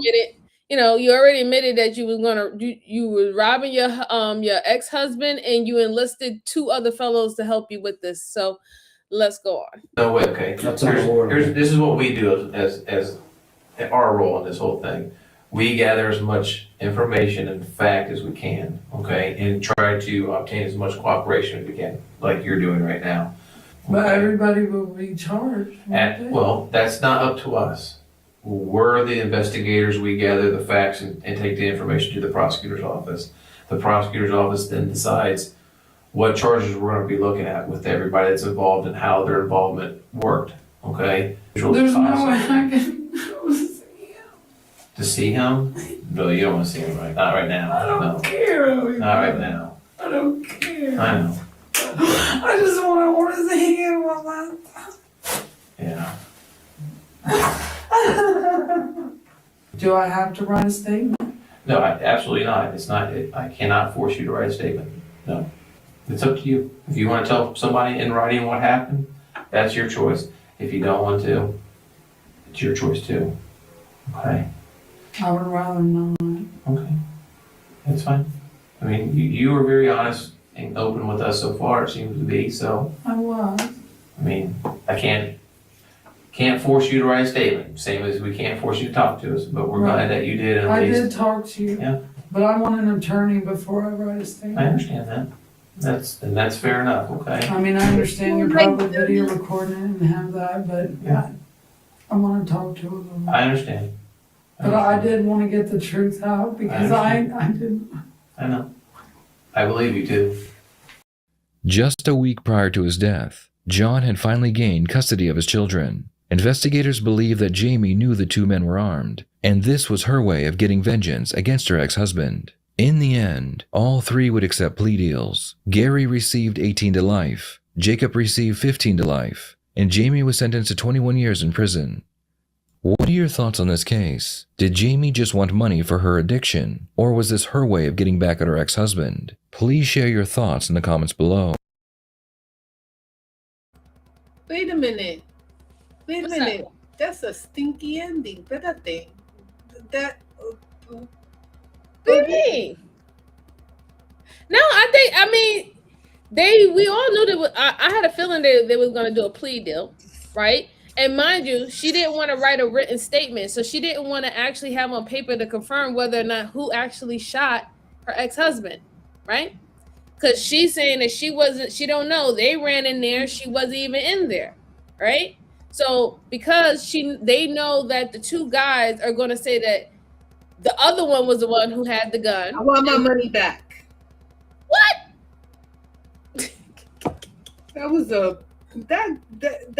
that ending was I want my money back. No money back. No return. What the heck was that? No return to saying it. Yeah, Omni said, now you want, right, exactly. Now you want to call, it's like too late for it. That's why I found that funny too. She's calling for a lawyer after admitting everything. Okay, you can call for a lawyer now. That doesn't mean that everything that you had under your Miranda rights is going to go out the trash. No, that is going to be given to the courts. It's going to be given to jury and the judge as discovery as a part of you admitting and confirming that you did set up to rob your husband and he ended up losing his life for it. That doesn't go away because now you say I want a lawyer. No. At the end, when you said I wanted a lawyer, you already ended the interrogation. You gave them all the information that they really needed, and you already confirmed that you wasn't going to give a written statement. They didn't need nothing else from you. So I just found that was really funny. I found that was hilarious as hell that she want to talk about, yeah, I really want a lawyer before I get a written statement. Gabby didn't do it. I'm sorry. Gabby did not do. She did it. There's too many switch. Objection. No, chat lawyer. You're gonna have to accept what they said. No. No. Yes. No. Yes. No. You have to accept it. No, sorry, I don't think so. Yes. You have to. All right, good folks. I have another case. As you see, our chat lawyer is highly upset with the last one. It was not the ending that she was expecting. She want her money back, but we can't help her right now. So the next case that I have for you good folks is this was very interesting. It was about two young ladies who were murdered, Natalia Morse and Zalia Fraser. I just seen this video and I wanted to check it out. So I wanted to say, shout out to the channel that I'm watching this from. It's a true crime channel, something outside of what I normally review. So I hope they're okay with it. But we need to check this one out. This one was very serious. And just make sure you're getting the likes up for me and Miss Jalen. It definitely helps the channel. It keeps us in the algorithm. It keeps me around to be doing these type of videos for you good folks. And also share this out to anyone who's interested in these immersive conversation, us going over cold cases, current cases, new cases, whatever type of case you want. And if you have any cases that you would like to hear on the channel, go ahead and put it down in the comment section at the end of the show or the live stream. I view all my comments. I appreciate the ones who do leave comments for me. Truly, truly appreciate it. And let's get into it. So this one is very interesting. Let me pull up my screen, Miss Jalen, and we're gonna see how this plays out. Okay. All right, and here we go. In early June 2022, Harper Woods Police, just northeast of Detroit, received an emergency call from a woman who was being held hostage. I'm being held hostage. You're being held hostage. My house father, he is trying to kill me. When officers arrived, they found a street in chaos. Grab that baby. Another victim, knife still in her back, had escaped a brutal attack, yet was unable to tell them which house she had run from. We're trying to find out what address. What's your address? This house right here. Hey, Will, all over the door. I would not see that. Further chaos ensued over the following hours. Oh, shit! House on fire? Move! Let's go! Yes, sir. Yes, sir. When the flames were finally extinguished and the victims accounted for, investigators discovered that the events of that awful day did not happen in isolation. The story of this horrific triple murder began a month before, with a video of the killer in the middle of the night disposing of his first victim. Hi there, I'm Kevin, and welcome to Just Thought Lounge. Today's case begins with a bit of a mystery, a whodunit, though it quickly spirals into a scene of chaotic violence. There has been some misreporting of this crazy and at times confusing case in the media, but today we're going to tell it directly from the case file, 2022. From the second floor of his home on Lenox Street in Detroit's East Side, he watched as a mid-sized white four-door sedan stopped out front, its trunk sitting open. He heard a woman's scream, then silence. Moments before the call, he recorded a video of the vehicle with his phone. I'm trying to be as quiet as possible, but I think somebody just shot a woman. She was running down this. Hey, Mr. Wynn, how you doing, dear? It's good to see you. Happy Saturday. I'm glad you're here. What street is that on, sir? Lenox Street. But you don't know for sure that she was shot? I don't know, but after I have a video of the dude's car, and it was a person in the passenger seat, and he ran back to the car, and he closed the trunk. I don't know if she was in the trunk, but his trunk was open. Like she probably got out and took off. But I still hear some crunching, like over across the street in the backyard somewhere. And the trunk was open when I looked out the window. But when I heard her exact words were, "Help me," and she screamed, and then you heard the gunshot go off. And then everything got quiet. And then like 2 minutes later, I decided to take a video of the car because the car was still sitting there with the trunk door open and the driver door open. So is it in the backyard next door to you or across the street? Across the street. It's like a open field, but there's a lot of sticks and twigs. All right, so as you see, this is starting to get really heating up real quick. What do you have to say about so far what we see, Miss Jalen? Did they say triple? Yes, this is a triple, but apparently it started days prior to, I guess, the other victims losing their lives. Wow. Well, I mean, he's watching everything, and you can see, like, because he didn't stop taping until she was running, right? So. So what I'm getting so far from the story, whoever this person is that that witness was able to catch on camera and to catch this car, this person has to be someone who knows the victims, his victims personally. It seemed like this was a personal situation. We don't know whether or not if it was a domestic violence situation that gone wrong. We don't know if this was a domestic abuse situation between siblings or family members. We see a lot of that happening now too, right? Family members getting into other family members and taking their lives. Doesn't matter if it's their grandmother, their mother, their uncle, their brother, their sister, their brother, their mother, their brother, and their children, their wife and their children. We're seeing a lot of that play out today. So we don't really know who the victims are yet. And we don't know the relationship dynamic. But what we was able to see is that this started a couple of days before the cop cam that we saw where they had to answer a call, and there were multiple victims there, and the house was burnt down, like someone tried to burn down evidence. So that's so far that's what's been given to us. It seems like it's about to be a very crazy situation when we find out truly what led to all this. Yeah. Hey, Mr. Bot, how you doing? It's good to see you. Good to see you. Happy Saturday. Happy Saturday. Oh no, Miss Joanne, please take care. Please drink more water. Keep your fluids. Tea, lemon, ginger, garlic.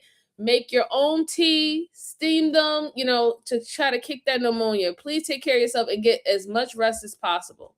Much rest. Hey, Lark, how you doing? Happy Saturday to you. I hope everything's well with you, sir. Hope everything's well. Thank you so much for coming. Thank you so much. All right, let's go ahead and play on a little bit long, Miss Jalen. As the caller recorded the video, he could hear rustling noises from the vacant lot near his house. Moments later, the video captured a man running back to the vehicle, close the trunk, and drive off. Convinced that he had just witnessed portions of a murder, John Doe waited patiently for the police to arrive on scene. But that night, they never came. Just after noon the following day, the anonymous man chose to investigate. In the vacant lot, just inside the vegetation that lined the edge of the property, he found a body. Yes, I called about somebody getting shot last night, and the police never came out, and I'm walking down the street, and her body is right here. What's the location? Lennox and Canfield. 1 moment. Matter of fact, I got a video of the nigga car who did it, and I'm about to tell you what time I took the video. Okay. At 2:52 a.m., probably at 2:50, the lady was screaming help. She was running down the street, and then all you heard was a gunshot, and then it got quiet. And then I called you guys, and y'all ain't do shit. And now this lady dead right here by my house. When Detroit PD arrived, they found what appeared to be drag marks in the dirt, leading beyond the curtain of a driveway next to the lot. A shell casing was located in front of the house on the street. Past the overgrown sidewalk, the victim was laying among the trash and foliage. A young woman, she was only partially dressed and carried no personal items or ID. Indeed, it would take until the completion of the autopsy the next day to formally identify her, based primarily upon her distinctive tattoos. 24-year-old Natayla Morse, who was known to friends as Sparkles, had suffered blunt force trauma to multiple areas of her body. Though a shot had been fired, the autopsy found that Natayla did not die of a gunshot wound. She had been beaten to death. The young and outgoing older sister was not known to have any enemies.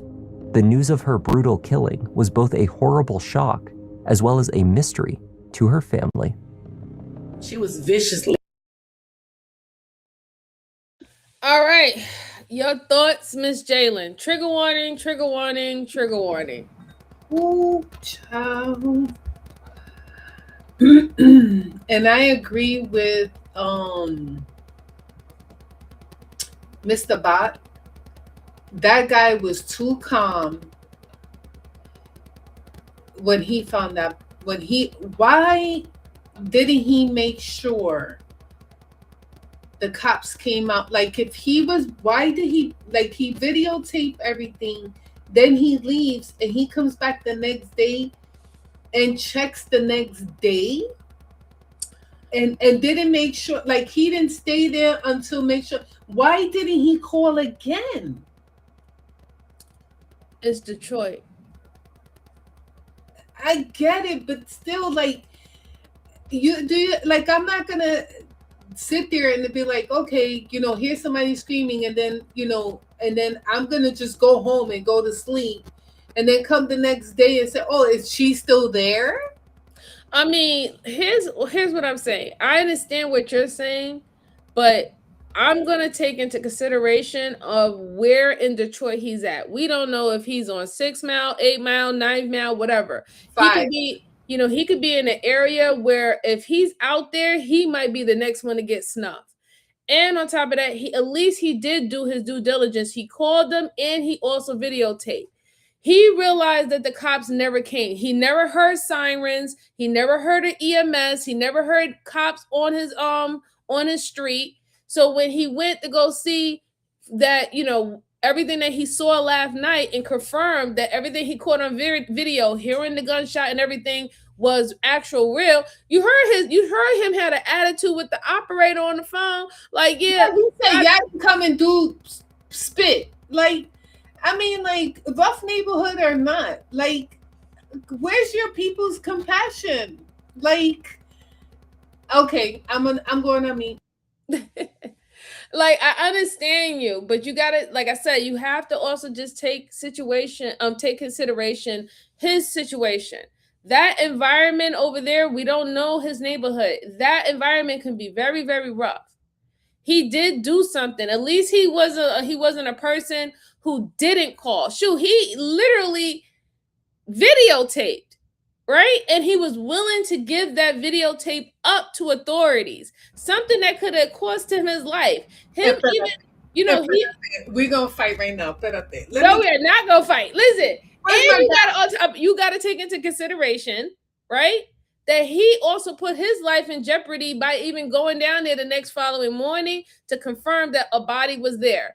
They could have assumed that he was the one who did it. They could have made it seem like, hey, he called us yesterday, acting like he was a witness, and it was him. That he could have got caught up just even going back to to do his due diligence in regards of what he heard last night and what video he took.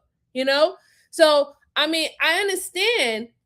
We would have had, oh hell no, we would blow up 911 phone. We would do anything. We would call whoever we need to call. If we have to even call the news station to say, hey, something happened and where's the cops? The cops need to be on this block. We would do that. I'm going to take it that according to his age and according to where he's at, that's the reason why he just moved very lackadaisy. We'll put it like that. Lackadaisy. Let's see. Mary said, and shout out to you, happy Saturday. She said that's not his job and it's a rough neighborhood. Yeah, I mean, it is not his job. I agree. It's not his job. It is a rough neighborhood. He did the best he can, but I also do understand where Miss J is coming from. I really do. We Unlock said, unless he planned this himself. Right. See, exactly. That's what I'm talking about. We Unlock. Like, we don't even know, or if I was a detective that was on the scene or a police officer on the scene, or even the 911 operator, if he's saying that he called yesterday, he said, I got a video and all the stuff like that. How do I know that you're not involved? How do I know that you didn't harm that girl? Right? Maybe the girl did get shot, but you didn't come in and do something else for her. It's clear now to the point that we got in the video that she didn't die from a gun wound. She was beaten to death prior to getting shot. The shot was to cover up the fact that she was violated and beaten to death and make them focus on the gun wound, because now they would go on a wild goose chase trying to find who has the gun, right? And it'll be leading towards that and not looking for DNA per se. Okay. Robert Robinson said it's just a body. Oh my God. Listen. Saturday. Mary said it's dead bodies every day. Exactly. You're right, Miss Lady. Robin Robinson said, I saw one when I was younger. I poked it with a stick. That sounds like that movie. Don't you mind? That's how you know that movie Stand By Me? That was Boys in the Hood, yeah. Yeah, Boys in the Hood and Stand By Me. Mhm. Thanks, Clark, and thanks, Miss Jalen. Okay, let's see. Mary said, "Where the police? Would you mind? I don't know where the police are. We don't know what the police is." Turkey said, "Oh, the family's getting paid for that. They didn't even respond. That's a lot of yeah. That's a problem right there. That's a big problem. That's literally on 911 record, and nobody actually picked it up. That was his compassion. That's right." Robin said, "People got to stop wanting people to put on a cape." Okay. Wow. You know what? I am so glad. Wait, hold on. Let me finish, Miss J. And you can get into it. You can chop into it. Mary said, "Young man, that's the best you gonna get." Brucey said, "I agree with the detective." And let's see. Ja, how you doing, Ja? Happy Saturday. He witnessed this close to his home. I wouldn't go out there if I were him too. Yeah, that was literally around the side of his house too, right? And happy Saturday to you. And Lana, how you doing, dear? How you doing? Happy Saturday. Happy Saturday. Good to see you. Okay, go ahead, my love. You can go ahead. You have the floor. Play the video. Not you play the video. Not you play the video. Better than. Beaten, left in a field. Someone out there did this to her. She didn't deserve this. Last time I saw her, I hugged her and told her I love her. And my kids was about to graduate, so she was talking about, oh, I'm going to come down to the graduation. Yeah, she died the day before her sisters graduated. They had to go across stage the next day knowing their sister died. I told them, do it for your sister. So they went across stage for her. They did it for her. There were multiple home security cameras in the area surrounding Lenox Street. Investigators surveying the neighborhood, however, could not find a single one that was working properly and had activated around 3 a.m., which gave a view of Natala's killer. They had only the video taken at a distance from John Doe's phone.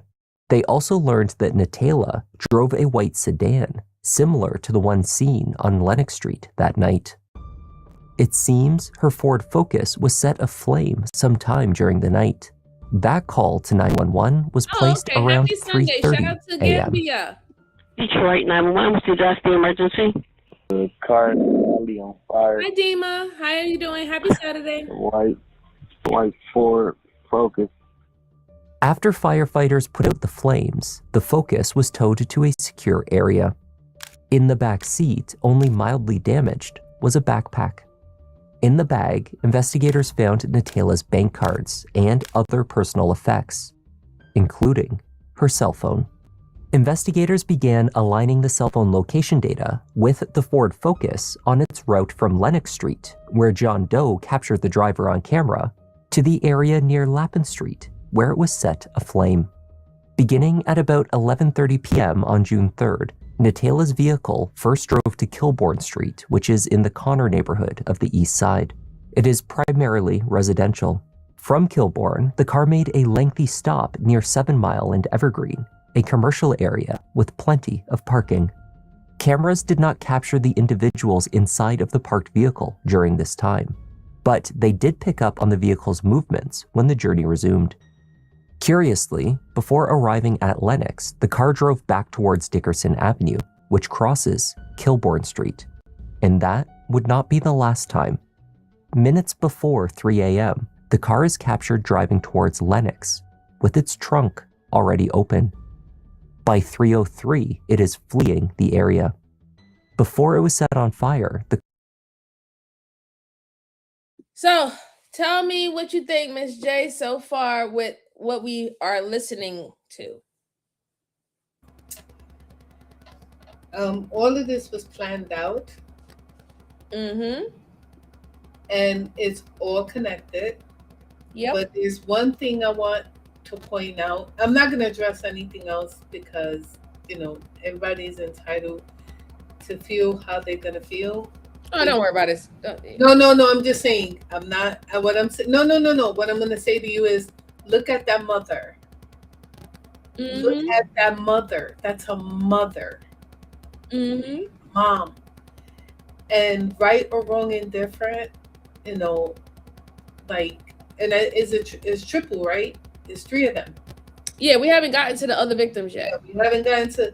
The thing is, you can see that there's more to the story, and no one deserves to, get their lives taken away like this. And like, she was beaten, right? She was beaten. So now we don't even know how. This is a fire now, right? Well, so here's what I picked up, right? The person who unalived her is running around in her car. That's her car. It's her. It's very similar to the car that she had. When they was able to get into the car, her personal items were there, even her bank card. So we can rule out a robbery, right? They would have took the bank card. They would have took all that and her phone. She had an iPhone. That's like thousands of dollars. You could sell that, right? This is Detroit. You can literally pawn that shit for like $500, $600 tops. Then I also want to mention the fact that now, while they was trolling them and they was able to get some video of them surveillance out on the street, they also know that the cops was probably trailing them or trying to figure out the vehicle, right? The reason why they popped the trunk and they left it open while they were riding down the street is to block their license plates. They do that here in New York now, right? Because the bus is here. They have cameras on it now. So if you're parked in a bus lane, the bus can actually take a picture of your license plate and you're still going to get a ticket. So the go-to thing is now is to put your trunk up so they can't catch your license plate. But I don't know. Metropolitan bus, Port Authority, bus authority, they got even smarter. Now they put cameras on the front and the back. So if in the back, in the windshield, and up on the top of the windshield, like right in the. Yep. And it's in the back now too. So they did that because, like I said, everybody started pulling up their trunks so they could block their license plate from the back. But in New York, we have 2 licenses. We have 2 license plates, not one, like how it is in the South. So now when they drive by, they can still catch a license plate.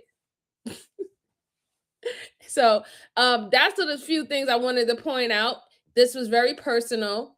This person really had some form of hatred to this young girl, this young, beautiful girl that lost her life in the most cruelest way. And the shooting, I know it was a part of like covering it up per se, because they'll have the police looking for a gun, right? What gun is out on the street. But I also think that shooting that person is a sign, as well as beating them to a pulp, is it's a symbol of more of a hate, or for that person. Like, you loathe that person, like you also want to violate and continue to violate their body after they're gone. You know what I'm saying? Because she was already dead, and they, doing the autopsy, they confirmed that she got shot after she was dead, not while she was still fighting for her life. So it's a lot to play into this. There's a lot to play into it.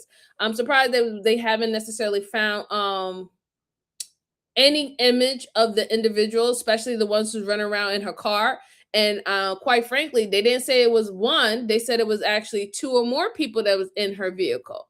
So I don't know. This is getting very interesting. It's still sad nonetheless. It's really sad nonetheless. Josh said, I think she escaped from the trunk. That could be a possibility. We don't know necessarily if this is a kidnapping type of situation.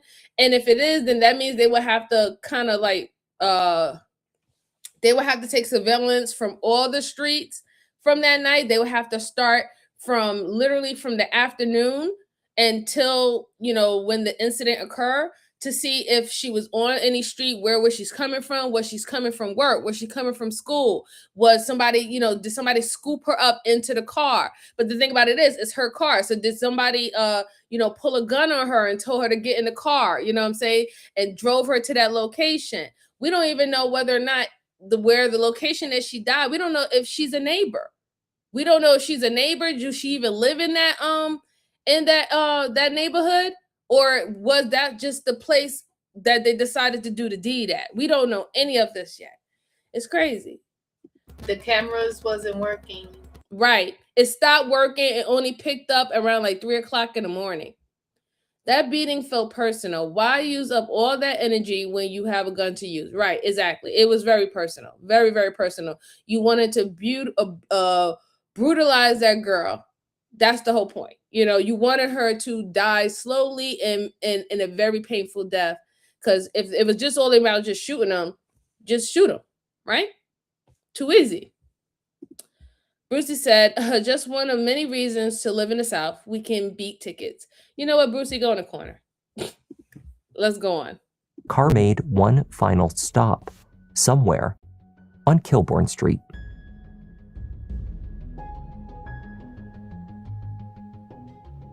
Natala's cell phone data not only confirmed her movements on the night she died, investigators were also able to access some of her messaging history. They found that on the day she died, she was in contact with a man named Therese. The two made frequent arrangements to meet. Their relationship did not appear to be a romantic one, exactly, but rather a physical and casual one. As it turns out, Therese lived in a house on Kilbourne Street. He was brought in for questioning, and a search warrant was executed on his home. So I got the call, like, man, something happened to Sparkles? Because that's what we call it. We call it Sparkles, because that's her little nickname. I'm like, bro, something happened to Sparkles? And I called one of her friends. One of her friends didn't even know what happened to her. I'm like, what happened to Sparkles? She's like, I don't know. Why you say that? Why you say that? I'm like, cause motherfucker, it's on the internet. Something just happened to her. She called. She like, I'm gonna call you back.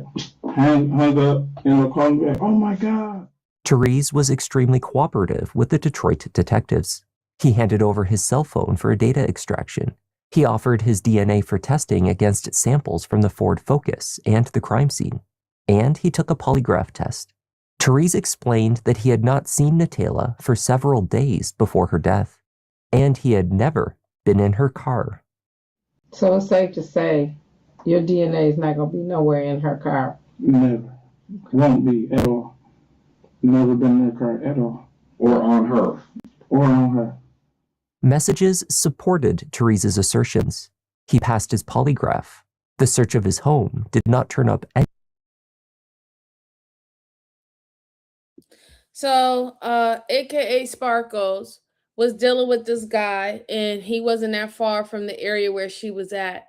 I believe him. He passed everything with flying curlers. The fact that he was really forthcoming to even give that type of information, his DNA, fingerprints, take the cell phone. You can see the last conversations I had with her. I haven't seen her in a couple of days, and I never had to be in her car because I would come scoot little baby up and we would go have a good time. So, you know, that tells a lot that he really didn't have anything to do with this.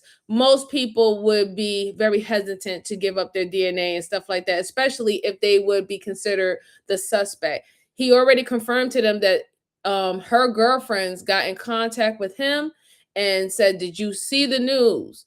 And when the last time you spoke to Sparkle? And he's like, what you talking about? What happened with Sparkle? And then he got the news. You know what I'm saying? So even if let's say if he was the perpetrator, after he knew on the news that everybody found her body and she's found deceased, and that you've been dating her or you had a romantic relationship with her, you know that you're going to be kind of like the number one suspect because you're the last person that she was dating or dealing with, right?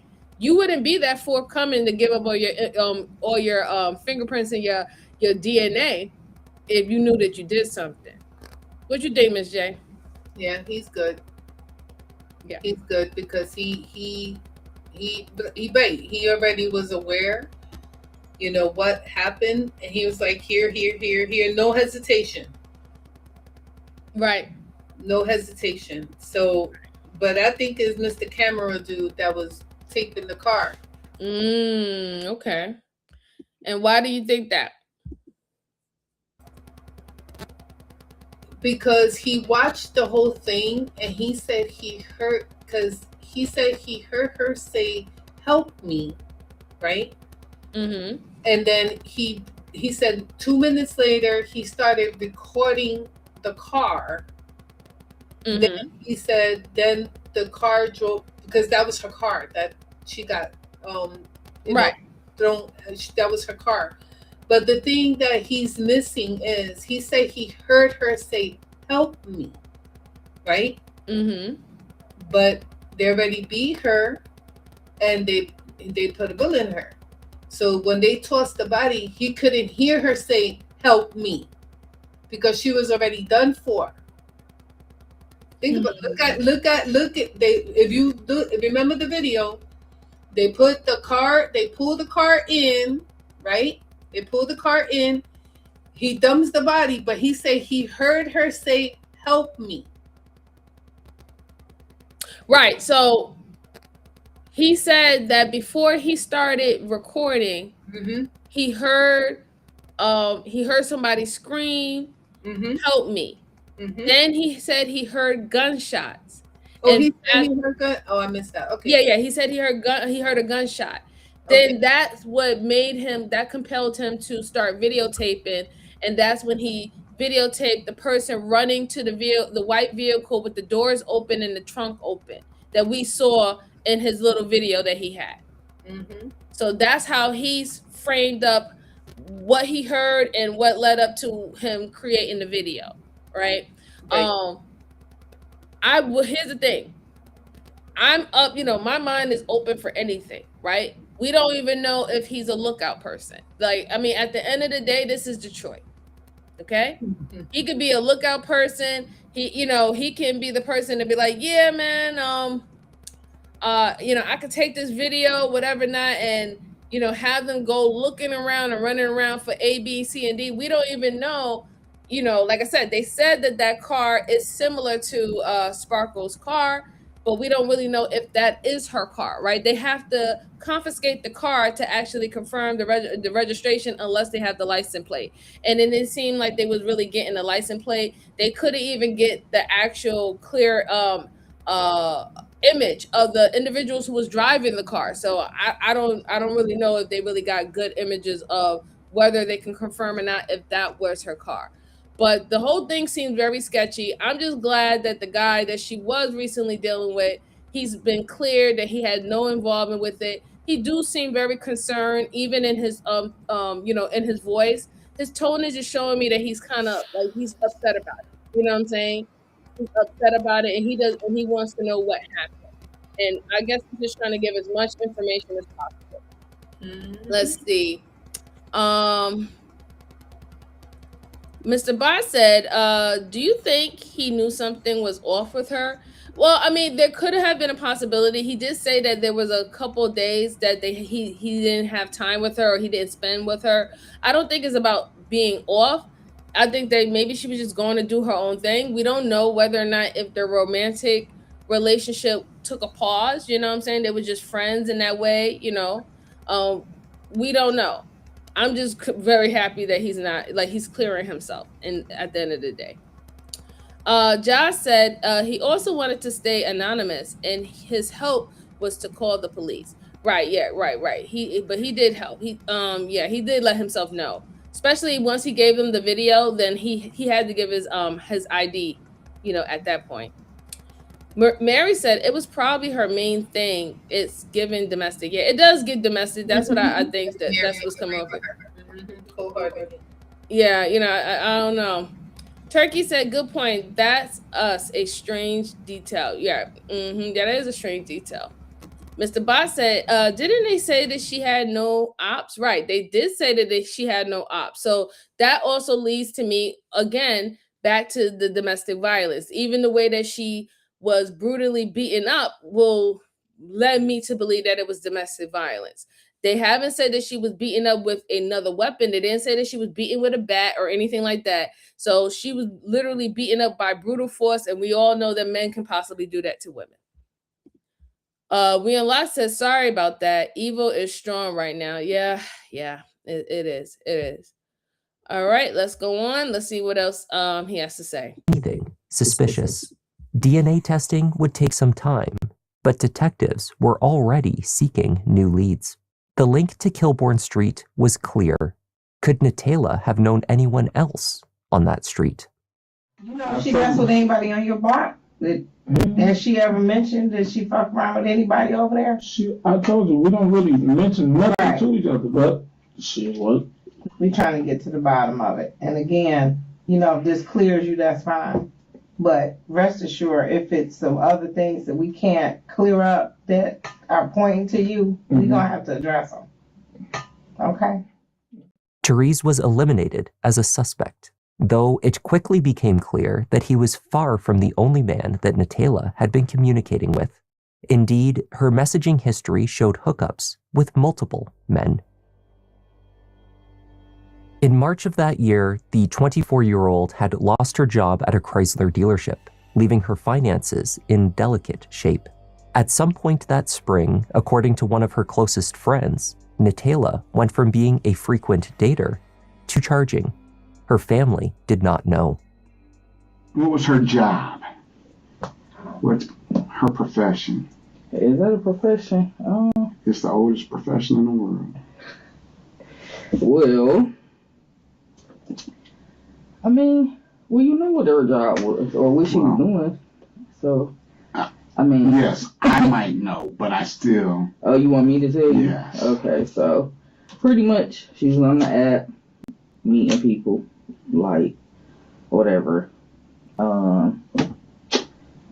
Yeah, that's what she was doing. What app was she? She never told me. She didn't want me to know. Okay. She didn't want me to know. Natala kept her new choice of work close to the chest. Already a private person, she shared details of this part of her life with very few individuals. Besides you, who else does she really confide in? Do you know? Not many people. She was very, like, I guess you could say, like, secretive. Because, obviously. So what do you feel about that, Miss Jalen? Now we know that she was pretty much a escort. She lost her job at Chrysler. And anybody who knows anything about Detroit, the job market is not the best. I'll just say it like that. It's not the best. Especially when they took a lot of the manufacturing of the vehicles and stuff like that out of Detroit. It kind of like destabilized the job market. So what do you feel about her now understanding that she was being an escort and dating multiple men for money on one of those Tinder Plenty of Fish apps? What do you think about it? My heart truly goes out to her. Like you know what? At the end of the day, no one should be, deleted that way. And really, my heart goes out to her. It just saddened me because I was like, wow, I didn't see that, but, and remember, it's going to get more interesting because it's triple. There's more people involved. So it's like, this is sad. This is really, really, really sad.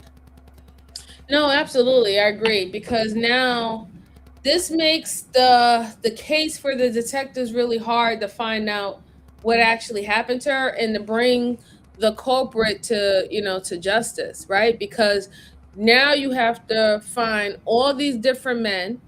We don't know if some of the men are local. We don't know if some of the men were men who flew in. We don't know, right? So they got to do all this history research and back chat and find out who was the last person that she could have possibly saying, hey, we're going to link up and we're going to go on this date and whatever not. Then on top of that, we have the situation where we now have serial killers, and I hope you guys are keeping up with the news. We have serial killers and sociopaths, psychos. They are literally using these dating apps, Plenty of Fish, Tinder, and all that to subdue their victims just for harm.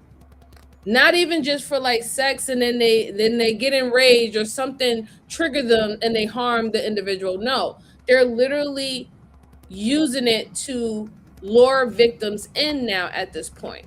It was a serial killer that was I think was just recently found out in like Chicago or something like that. He We was have one on. here. We have one in New York. No, we just had one in New York, right? And there's one that I saw that happened in Chicago just recently, where he was going on these online dating sites, linking up with these girls, and he was beating them with a 2x4 plywood. Lady barely got away with her life. Barely got away with her life. It's like, it's not safe. It's not safe. We know that there was always going to be freaks and creeps on those those apps and stuff. We always knew that, but now we have the worst of the worst individuals is also using those same apps to get victims. It's an easy way for them to get victims now. So just keep in mind, it's sad. It's really, really sad. Mary said it probably was some crazy, over obsessed individuals, maybe wanting more things with multiple people at the place. That could be a possibility. Really sad. She was young and surely had potential. Yeah, I agree. The fact is that, we learned a little bit about her, knowing that she did have a actual full job. This wasn't her first choice to do anything like this. It seemed like she was on her own. She wasn't living with her parents anymore. She wanted to be a young adult and take care of herself. And she did have a job at Chrysler. So this wasn't her first route. It's just that she felt that she had no other route to make quick money to fund her life. And this is why she took this route, which is really, really, really, really sad if you really think about it. That sometimes some individuals get to that point. Let's see. Oh, hold on. Hey Moa, how are you? It's good to see you. Good to see you. How are you? How are you? Happy Saturday. Happy Saturday. Truly appreciate you being here. Turkey said, I'm in so many possibilities with this: an obsessed lover, customer, somebody who did inappropriate things that you didn't want to get busted, somebody who didn't want to pay. You know what? Those are so many different scenarios, Turkey. I agree. So many different scenarios. Let's see. So you're not going to say hey to Robert Robinson. I said hi to you earlier.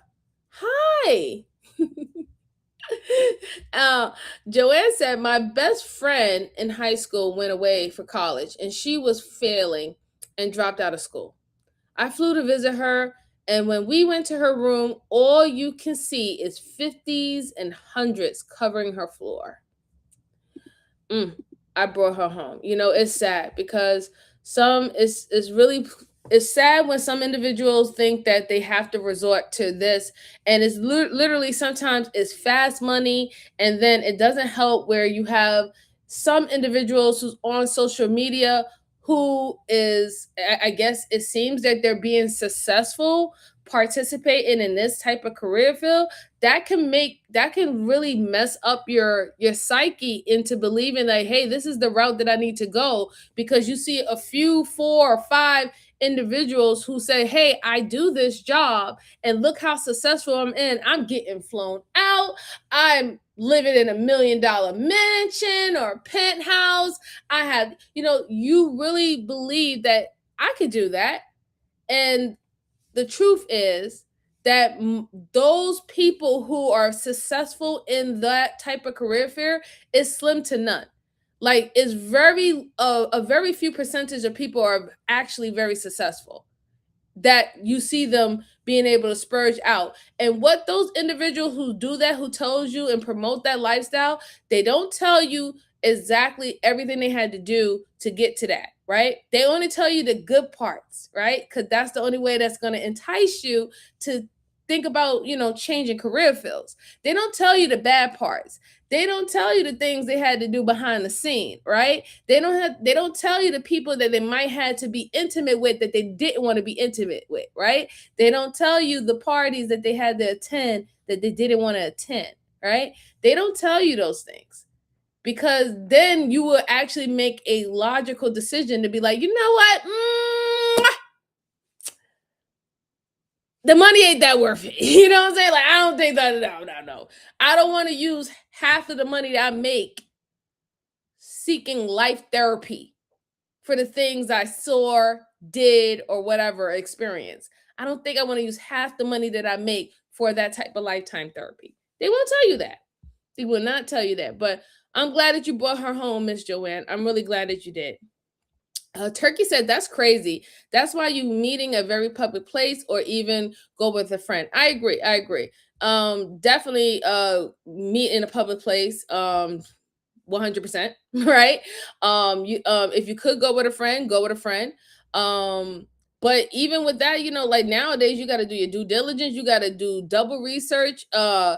You can't even give out your real number. You better give out a Google number. You know what I'm saying? There's so many things you need to do nowadays. It's not like regular harmless dating anymore. Or I should say, what we believe, who the older crew, us who believe in harmless dating. I don't think it was harmless dating back then too. We had our crazy parts too, but it's really different nowadays, the way how people are also using technology to do crime. Mr. Bot said, MJ the GOAT. Thank you, Mr. Bot. You're so sweet. Turkey said, Miss J, y'all get crazy. Oh, yes, we did. Yes. We was dying. We was dying up here, okay?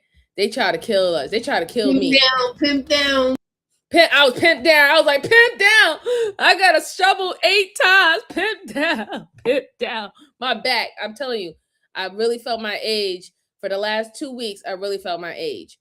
What we had, 4 feet? Really felt my age. Mr. Boss said, what if she got fired and a person could not handle the fact that she was no longer an escort? That could be a possibility. What if she didn't want to be an escort anymore? Have you ever thought about that, Ms. Jalen? What if she decided that she didn't want to be an escort anymore? And she told the guy, one of her clients, that, hey, listen, you knew what the deal was. This was just a transactional situation. I am not your girl and you're not my man. Do you think that's a possibility? There was a pimp. There was some, I heard about this before, like Telegram. Okay. That's an app where you can go and you can delete stuff right away. There's nothing stored there. Well, unless they go. So they say. Right. So they say, but it is, that app is like untraceable. And they said there's a lot of trafficking through that, not only particularly them, but the apps, period. So what I'm trying to say is that there's other things going on that we don't see, like through the apps, especially, that's how they communicate a lot. Because remember, the lady who has the face cover said she kept it private to herself, her chest. Like, she really didn't tell everybody, I'm on this app and this is what I'm doing. Like, nobody knew. They knew she was doing something, but they didn't know the in-depth of it. Because remember, when I'm texting you, nobody's going to see the messages between you and I. You know what I mean? Like, right. What's going on? So they could have been a third party, like the person who videotaped again. I keep going back there because I feel like he knew something. I don't think he was videotaping by accident. Okay. So I'm just throwing that out there. I'm just thinking, lawyer wise. No, all right. You the chat lawyer. You got to come up with these theories. Let's go. Let's get into it. So we're going to talk a little bit more about, her confirming what type of work that she possibly does, as much to the best of her ability, and probably get into if she had met any of her suitors before. Obviously, she felt judged because she wasn't doing the right thing. Right.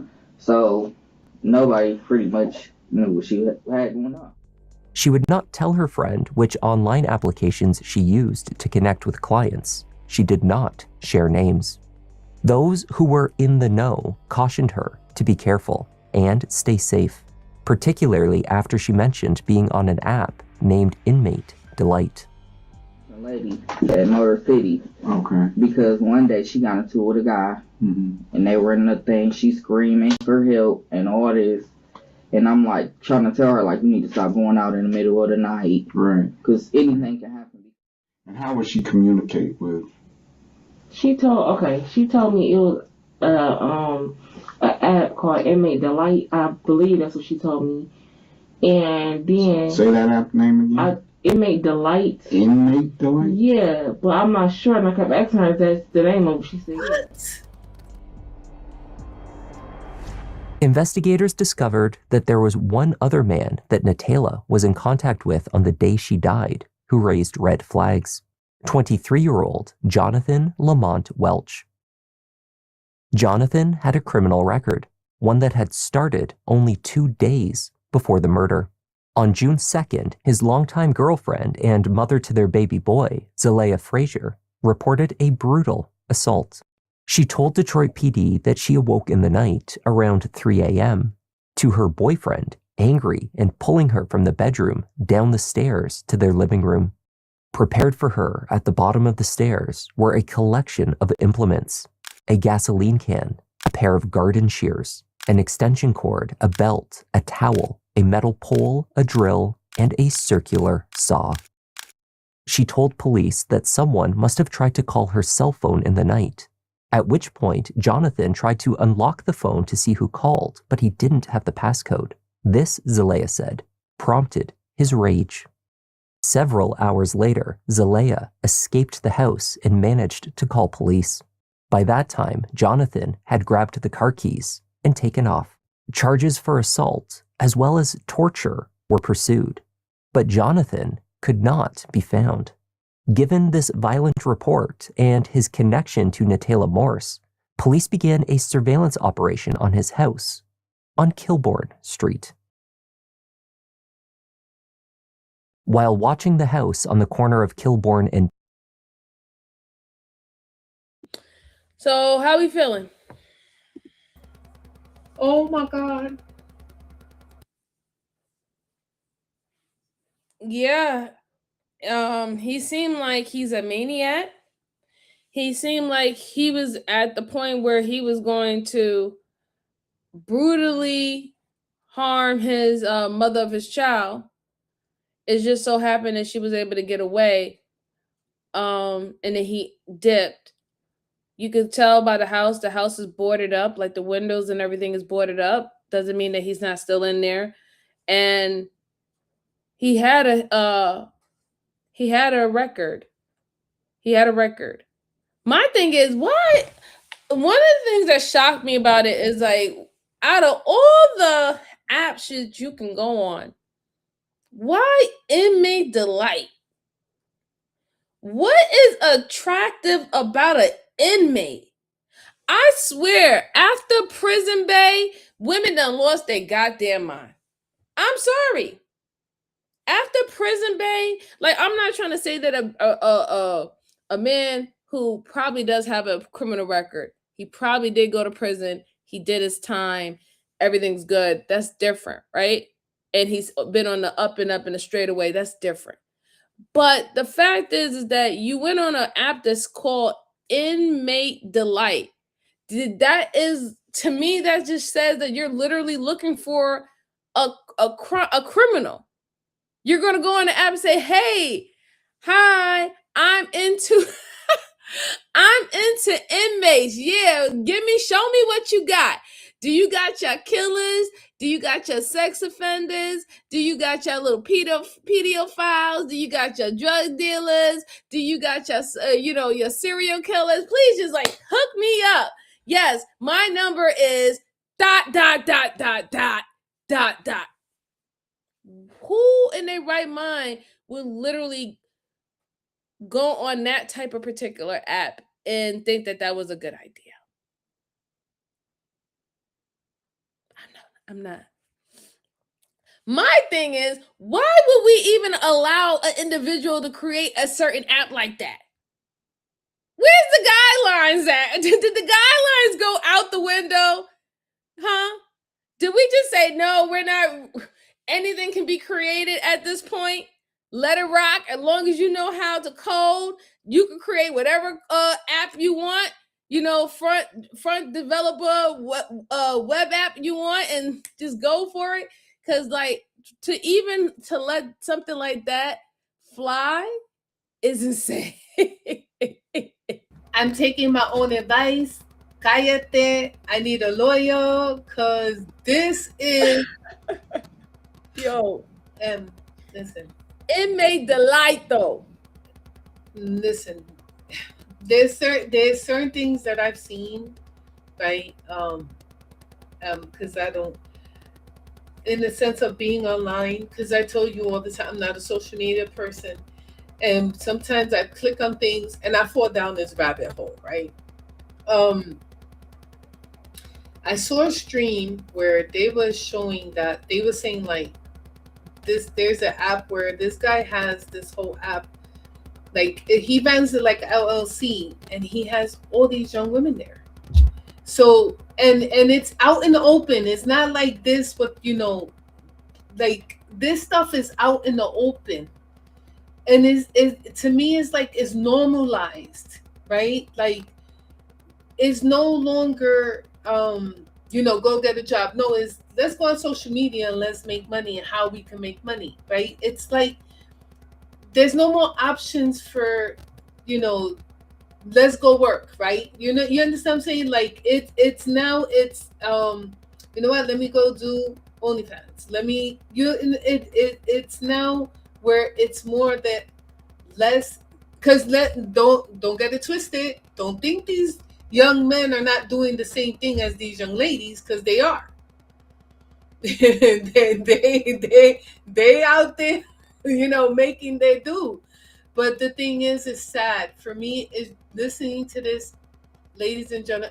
And you're not old, by the way, because I must be a fossil. Me being an elder and listening to this really breaks my heart, because I have so many young people, my nieces and nephews. This really breaks my heart, because it's like, and they just tossed her away. Like, yeah, you know what I mean? They just tossed her away. Like, no, I agree. It was horrible and it's shameful what happened to her. It's just that my whole point of me bringing up the intimate delight, and this is not to say that people who possibly have prison records do not deserve love if they rehabilitate themselves, or they're welcoming and they know how to conduct themselves back in society. I'm not the person to say no, you mess up once and you don't get no chances at all, right?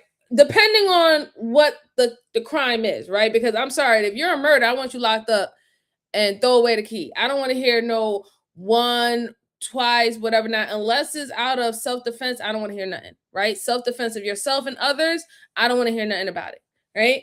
But my point of bringing that up is that is a safety. She said, I initially thought it was me, it's inmate delight, Miss Joanne. My whole point is this app, the app itself is so unsafe. You don't know what type of inmate or what that person is actually have gotten locked up and charged for or did time for. And we know that people on these apps lie. Like regular Tinder, I think it is, right? Yeah, Tinder and Plenty of Fish and stuff like that. They lie. They put their best representative for. So you could literally have somebody say, oh yeah, I was locked up because of a petty crime. I robbed the convenience store. I was down and about and I was hungry and I robbed the convenience store. And turn to find out that this person literally went to jail 25 years because he was a pedophile and he was found to be touching on children for such and such years. Or he was having sex trafficking 14, 15-year-old girl. Like, you won't know until you know, right? So I just think that that's a danger that they would even allow an app like that to be created, and it doesn't have any strict governing, because certain crimes, you can't be a part of society the way that everybody else can move around and navigate with each other in society, right? Like, you really can't. Like, someone who is a sex offender, we have registries for that. They can't be by schools, they can't be by libraries, they can't be by colleges and stuff like that. That's why we have those type of directories and lists and stuff like that, because there's certain places that, depending on the crime and how gruesome the crime is, you really can't navigate society or our environment the way how everybody else does. You can't, and that's a right that you lost after committing whatever said crime you committed. So I just think that it's a safety situation with the fact that of an app that's called Inmate Delight is available. And I don't think they're keeping track, nor can they confirm that the individuals that are signing up to this app are who they say they are, and that their crimes are what they say they committed. That's my point of a point of attention from there. Let's see. Turkey said, I agree, MJ. What is crazy to me is you hear about people that are like 8-time offenders just right. Yeah. And Turkey said, yeah, but I suppose, MJ, if you do your due diligence, if they committed a serious enough crime, you're going to find out about it if you do a simple online search. No, I agree. But I will tell you, especially if you're young. I mean, I think our young women are wising up now, but there's still some young women who are not doing that, right?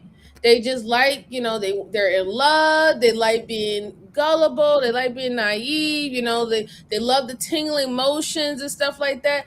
They want to hope and believe that the person that they're into is the right person that they want to be into. So I don't think that they're doing their due diligence in that way, really doing background checks and stuff like that, or even asking, for the person's full name, or birthday, something that you can actually like research. Like, there's been situations where I heard that people was dating people who didn't even know their real names. True story. They didn't know their real name. They literally called them by the name from the profile name that they met them at. It was crazy. They didn't know anything about them. Mary said, everything public record. Everything that's put out there can be public record. Stranger danger. Yep. True. Maybe it's the whole bad boy thing that I'm getting out of jail is attractive. I don't get I'm gonna tell you what it is. It's not necessarily the bad boy. It's not necessarily bad. I know a lot of men want to believe that women love the bad boys. No, women don't love bad boys. Women loves the confidence that these quote unquote bad boys exude. These bad boys are very confident of themselves. They are true and they understand the skin that they're in. They're not trying to appease anyone. They're themselves. And them being their authentic self is attractive. It's not the fact that they actually are bad. They do not enjoy the bad element, right? And then on top of that, there is a little bit of their ego behind it too, thinking that if they're special, to that individual won't do what he have said or claimed that he have done to other people, because I'm special. He wouldn't do that to me. So that's like feeding into your ego part of believing that you're special, and that that type of situation would have happened to you because of who you are. So that's really what that, the girls like bad guy, that's what the dynamic is. It's really not the act. It's literally how they exude confidence. You know what? I'm gonna add something to. I'm gonna tail end on it. What it is that some women think that they can do build the inmate. They think they can redo them. They want to save them. They become the enabler, like, and close their eyes and think. No, I was answering the question. Go ahead. Oh, yeah. He said, so basically, you like bad boys? Hell no. Hell no. No. And you know what? And we can. I did a background check on someone, and it sits on my computer to today, and it reminds me why I don't do social media. This person had 105 cases. Him by himself. When I saw, and I was like, never, ever, ever. And I'm talking about, this was like before 2016. It's been a minute. And I said, I will never, ever, like, when I like Mary said, background checks go a long way, ladies and gentlemen. If they don't give you their name, they don't give you their date of birth, they don't tell you exactly where they are, run. Don't be going by just their name and their profiles and their avatars. You do not know what's behind that. Yep. You can't do that anymore. You, like, I know it seemed like you being Expector, what is it, Expector Gadget? Yeah, you're gonna have to be Expector Gadget in this bitch. I'm sorry. Excuse my French, Miss Joanne. I'm sorry. I love you. Let's go on before Miss Joanne beat me up from cursing. Dickerson. Officers observed two individuals approach the door and attempt to gain entry. They were Jonathan's parents, his mother, Flossie Bray, and stepfather, Robert Bray Jr. When their vehicle was stopped, officers noticed Flossie was carrying a registered handgun, a purple and black Taurus 9mm semi-automatic. It was temporarily seized and she was brought in for questioning. The aim was to gain information about her son, and specifically, his whereabouts. She was told only that the entire street was under surveillance for an investigation, nothing about Natala's murder or her son as the prime suspect. And so far, nobody ain't told me nothing, just asking me questions. Right. So, like I said, we have a little sting operation going on over there. All right. Mm-hmm. So the sting operation is whoever's over in that area coming off that block, we'll get them if they have any kind of warrants or anything. If they're. But what do getting picked up from my son's house got to do with all of this? So sting operation. Detective James is a homicide detective. The lady said that on the phone when she called up for. Flossie was not impressed. She told the detectives very little, claiming that she did not know where her son was. She also claimed to be unaware of the state of his relationship with the mother of his young son, whom he had recently hospitalized, Zalea Frazier. Yeah, they're not talking. He hasn't seen her in about a week. Oh, okay. Something going on between them? Nah, I don't know. I try to mind my own business, stay out of other people's business. I don't know what they be got going on. Right. Is my son down here? No, your son's not down there. I have no idea where your son is. So why did they send me down here? That's what I'm saying. I can't tell you that. I don't know. I couldn't tell you that. Okay, thank you. Flossie walked out of the station on June 10th. Jonathan was apprehended that same day with an arrest warrant listing homicide as the central charge. His booking photos showed partially healed scratches up and down his left arm and chest. He had tattoos of the women in his life, Flossie Bray and Zalea Frazier. When it came time for his bond, only the assault and torture charges were presented. A buccal swab had been obtained from Jonathan while in custody to test against the samples from Natala's case, though yet again these results would take some time. He was assigned a $100,000 bond. His mother Flossie found a bail bondsman to cover the 10% necessary to secure his release. Sometime between mid-June and early July, the record varies, Jonathan was fixed with an ankle monitor and told to remain at his parents' home on Kenosha Street in Harper Woods. Shortly after his release, Zalea was compelled to bring their 18-month-old son to the home to see him, despite a restraining order that she had in place. On July 10th, From inside one of the bedrooms of the Bray family home, Zalea placed a call to 911. I'm being held hostage. You're being held hostage. My house father. My house father, he is trying to kill me. Is he at the house right now? Yes. And how is he trying to kill you? Okay, he's not letting me leave the house. His mother is hiding me in the room. Okay, is he at the location? Yes. And is he trying to harm you? I haven't been able to leave out the house.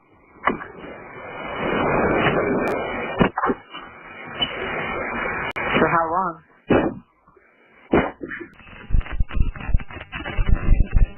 Moments following the dispatcher's question, screams could be heard from inside the house.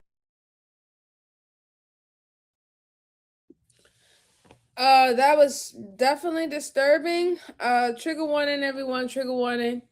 So she was literally trying to call 911 for help to get the police come over there, and I guess he heard that she was on the phone with the operators, and he decided to just proceed to come into the room, and he shot her 3 times while she was on the phone with the operator.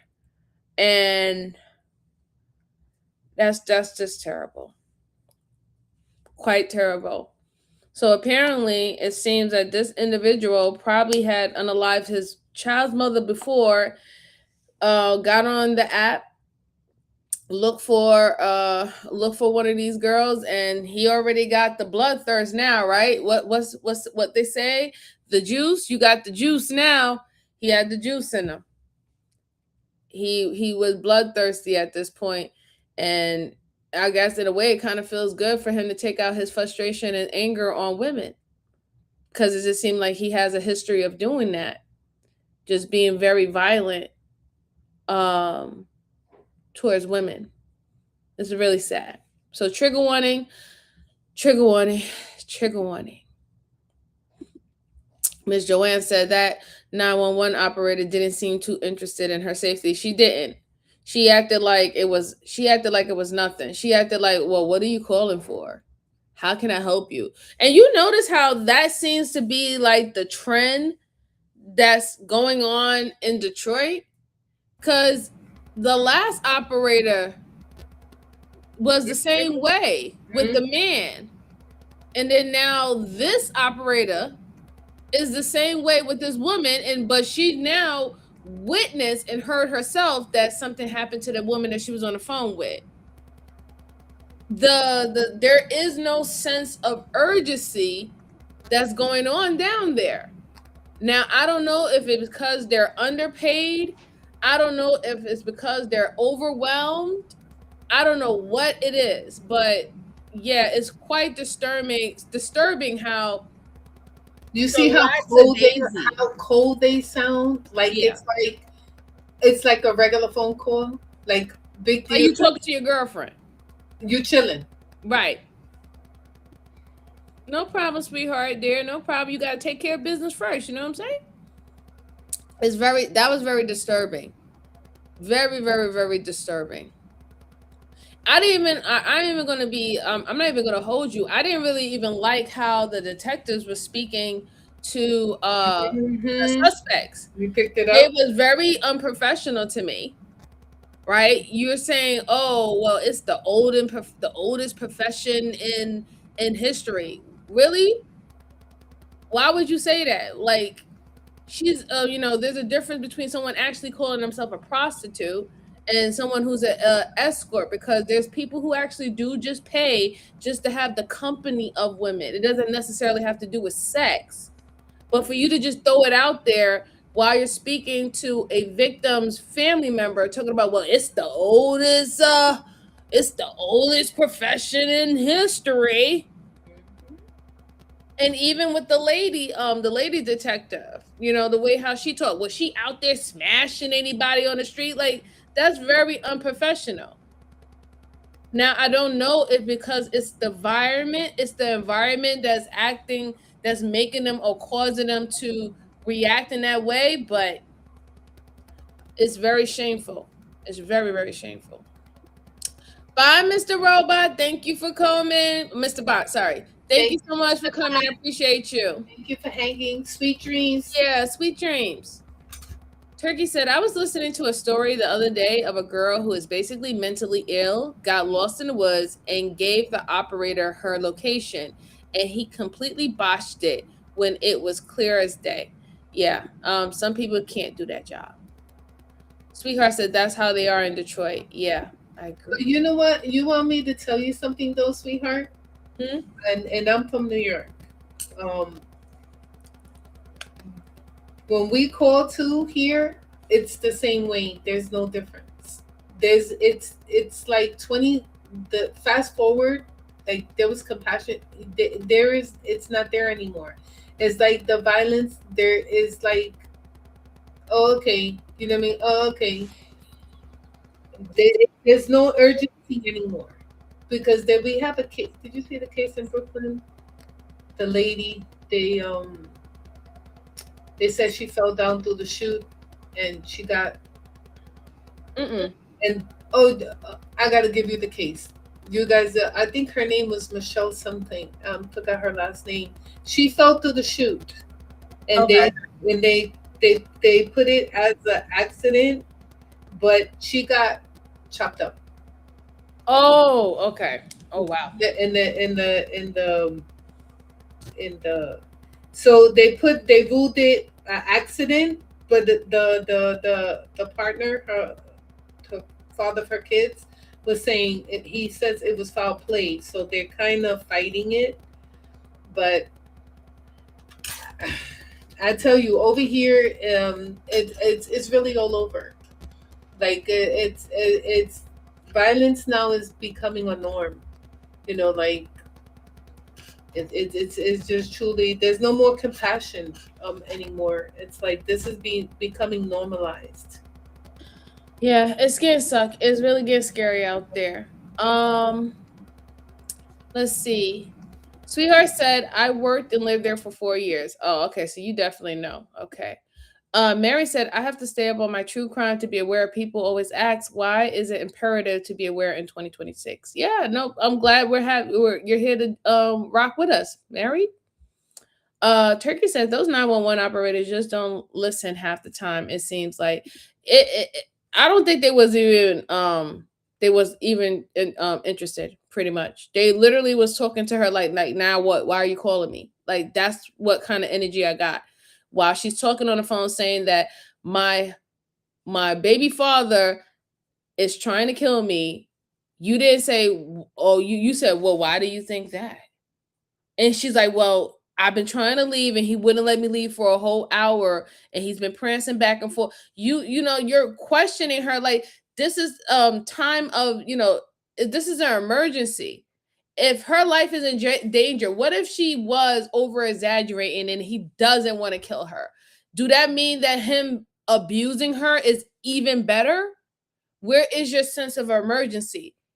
You know what I'm saying? And for me not to hear that from operators or even trying to coerce her, I wouldn't say coerce, I would say a better word, trying to guide her through what she can do while she's waiting for authorities to come. None of that take place. In fact, you're questioning her and pretty much questioning her validity of why she even made the phone call. That's a problem. That's a very big problem. Turkey said it seems to be like a nationwide thing because this was in California. I think a lot of it has to do with they get a lot of bogus calls throughout the day. So kind of a boy cry wolf type situation. Yeah, but there's a law that it's a crime to call 911, to falsely call 911 and to utilize our resources in that way. If they find out that you was calling for no apparent reason or whatever not, you can get a charge for that. So I don't think that we don't have that many bogus calls like how we used to before when everybody used to overwhelm our 911 operating system for every little thing. Mary said, yes, not safe anywhere. Better lock your doors. I agree. Let's go on. Trigger warning, trigger warning. House. The audio becomes muffled and incoherent. Then the call drops. But only 2 minutes after the first call, a second one was placed. This one originated from a neighbor. Flossie Bray had stumbled through her door, collapsing in the entranceway, a knife lodged in her back. Hey, I need an ambulance ASAP at 20641 Kenosha. I have a woman in my house who was scared of that. Ma'am? Yes. What's your address? Back. Just help him out. Okay, all right. I'll have an ambulance on the way. Who did this to you? The caller. Next car will be en route. Who did this to you? Officers responded to the neighbor's address. As they approached, they found Flossie on the floor just inside the door. Well, you better step them up. It looks bad. She said her son stabbed her in the back, stabbed the whole family. Where's he at? I don't know, but come here, look. Oh my God. That's what I'm saying. They got to get here. Hurry up. Stabbing the whole family. Where's he at? What house? What house? What house? Come on, baby, stay with me. What house? Come on. Talk to me. Hey, come on. I can't move the knife because it'll only make it worse. Right, I know she wants me to get the fan on her and get ice water, but I can't move her. I can't let go of her because it'll go right in her back for her. Come on, baby. Where's the guy at? Who's the suspect? Son is stabbing everybody in the house, but we're trying to find out what address. What's your address? Hurry up. No. Stay down. Stay down. Look familiar. Yeah, just stay there. Flossie was able to communicate bits and pieces to her neighbor and the responding officers, but was unable to articulate a response to the most pressing question. Where was the attack taking place? The neighbors had seen each other only in passing. They did not know for certain who lived where. It was not clear which house Flossie had run from, nor whether anyone else was still in danger. As additional officers arrived on scene, they sought out other neighbors who could point them in the right direction. Come with me. Just don't touch anything, all right? I want you to just look at her face.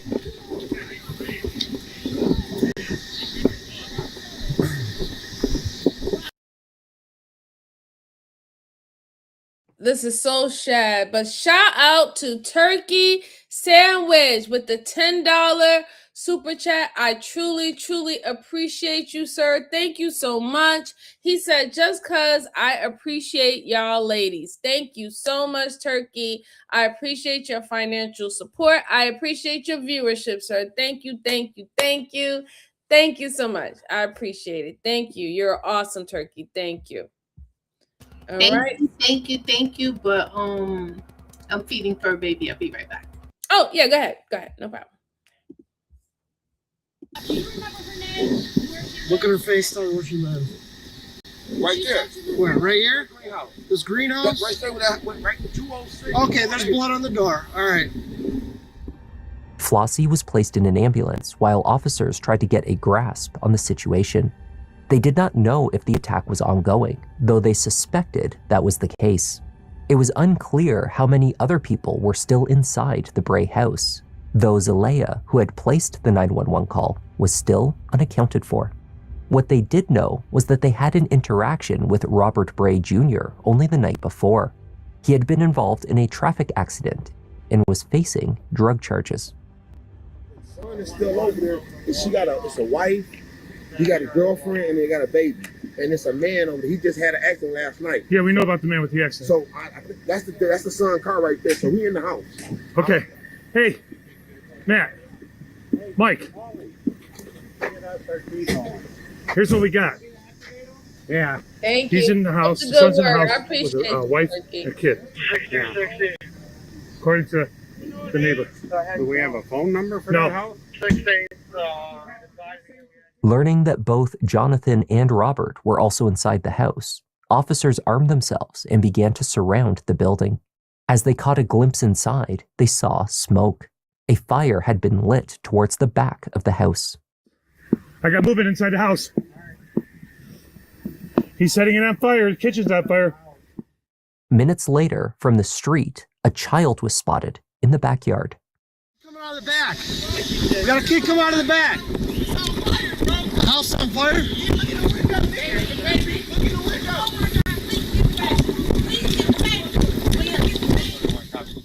The young boy was rescued from the yard, unharmed. Grab that baby. The fate of his mother and grandfather remained unclear as more officers arrived and established a perimeter around the property. Do we know how many more kids are in that house? How many kids do they have? Okay, one kid? Okay, all right, so we got all the babies out. All right. Only minutes after recovering the child, as the responders planned next steps, gunshots rang out. Oh, shit!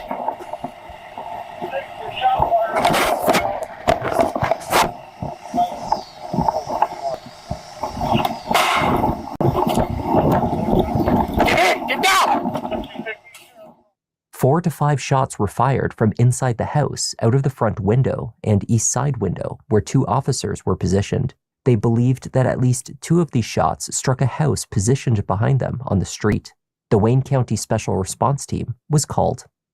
Firefighters had already arrived, though were held back by the gunfire and potential hostage situation. Flames could be seen up towards the back of the building from the kitchen, then periodically calming down.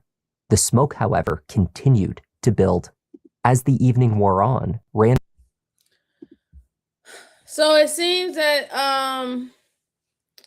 the suspect pretty much went into a murder-suicide type of situation.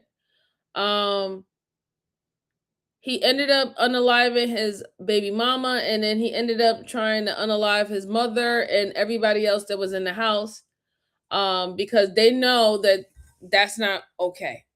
All right, that's not okay. It seems like his family is not going to be the one to be like, oh my God, you had to take the girl out, baby. Now let's get you out the country or whatever. Not, no, they would have been like, what the hell's wrong with you? Let's call 911, you demon. I don't know what happened. You're not my son. So he decided that he wanted to take everyone out, and he set the fire in the house because he thought that the smoke was going to get him before the cops got him. So he wanted the fumes and all that stuff to be going while he knows that they're going to call SWAT and they're going to come in with a team to come in there. He was trying to go out by the smoke, not go out guns and glory. He was going to go out by the smoke. And it seemed like he ended up shooting his stepfather in the house. Those were the extra shots that we just heard and that we just saw in the video. I'll say the only decent thing the little mofo did was literally let the child go. Right? Don't take the child life. Don't let the child suffer and go with your demon ass. He just let the child go. That's the only semi-decent thing I think that this individual did do this whole entire thing. I'm sorry, I'm kind of speechless, but as you see, like the SWAT team has come around. They have surrounded the area. They have to pretty much, before they can even go in, they have to make sure that they are in, how can I put it for yes, for civilians to understand? They have to make sure that the coast is clear. They have to secure the area before they actually go in, head in. Obviously, they know that he still has a weapon and he still has a certain amount of shots. They don't know what type of weapon he is, so they can't gauge how many bullets he has left, right? So all these things they have to take into consideration. The fact that the bullets are actually going into a neighbor's house, they could probably understand what type of bullet it is that's able to do that. That will give them an understanding of probably what type of gun he has. Then they have to also make sure that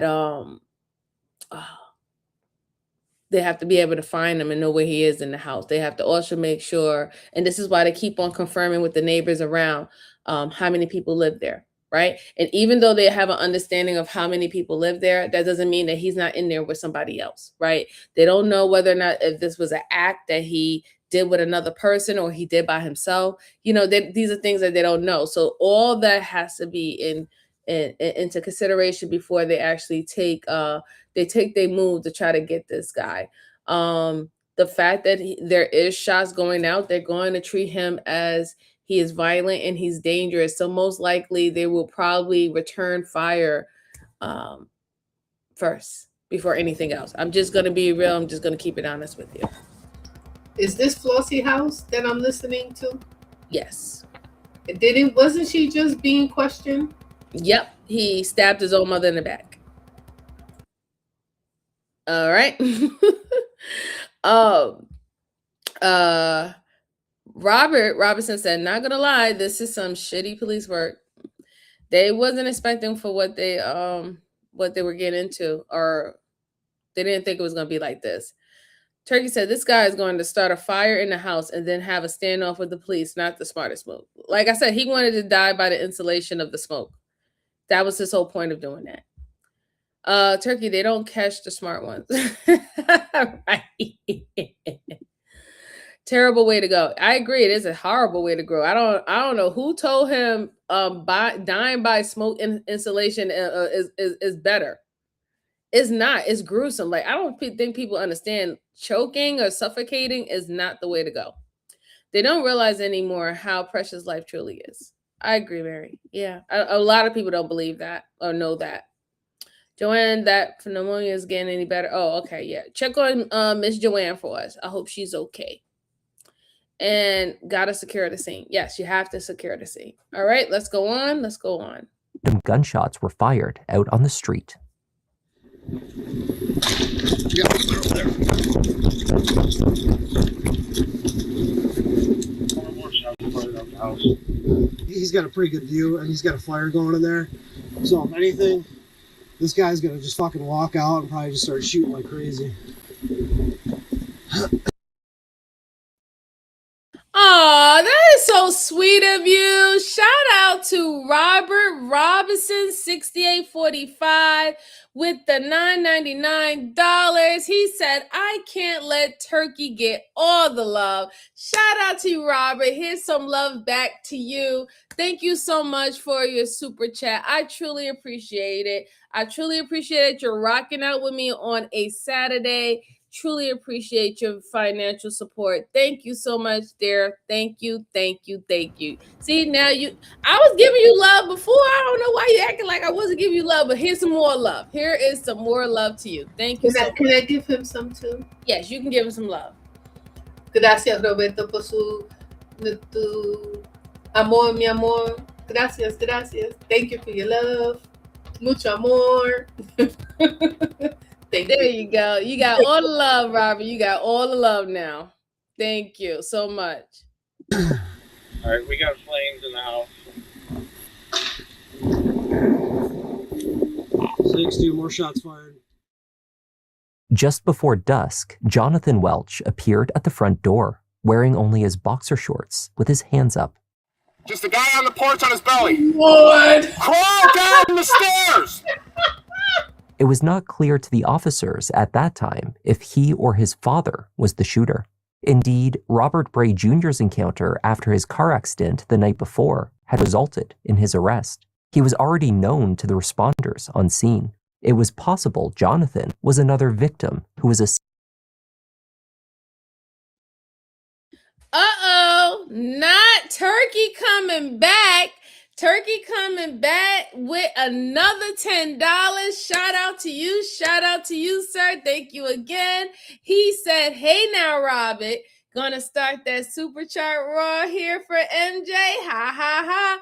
Oh, listen, I love a super chat war. We can get it popping if you want. You know, I know a thing or two about big bank, take little bank. I win all the time. But yo, thank you so much. I appreciate you. Listen. The big bank, big bank, take little bank. I know it all too well, and it got me hated out here. Yes, I know they hate me too, but it's all right though. It's all right. Yeah. Listen, let me tell you. Thank you, Turkey. Thank you. Appreciate it. Thank you so much. Thank you so much. I truly appreciate it. Robert said, y'all was, I'm just greedy. I'm just yeah, man. Oh, thank you. I truly appreciate it. Not Brucey laughing. Brucey, you've been in the corner this whole entire time. Where you been at, sir? You know I was just joking with you. You didn't have to go in the corner. Let's go on. This is let's see. Yeah, this is sad. It is a lot going on. I think this guy has mental issues, but he's very violent. But I have a question. What does this have to do with the girl being thrown out of the back of the trunk? He's a part of it. He unalived her too. That they were just waiting on the autopsy to confirm that the DNA that they found on Sparkle body, he's the person. Yeah. Yeah. I know, right? I know, Turkey. I don't know why Brucey be taking me serious. I just be joking. It's just a saying. No, Brucey is cooking, and Brucey cooks really, really good. Brucey said, "I've been lurking." Oh, you've been cooking. Okay, good. I'm glad that you was cooking. You wasn't in the corner. I mean, you was cooking in the corner, but still, you know. Ooh, fried chicken, mashed potatoes, corn, green beans, cornbread, and turnip greens. You know. Hey, go ahead, Brucey. Go. I like it a lot. Yum. I'm about to finish eating my steak after this. All right, let's go on. Escaping the smoke-filled home.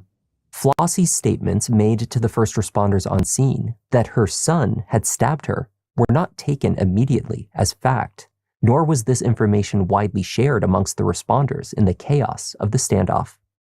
Crawl into that tree! Yes, crawl into that tree! Yes, keep crawling! Move! Move! Move!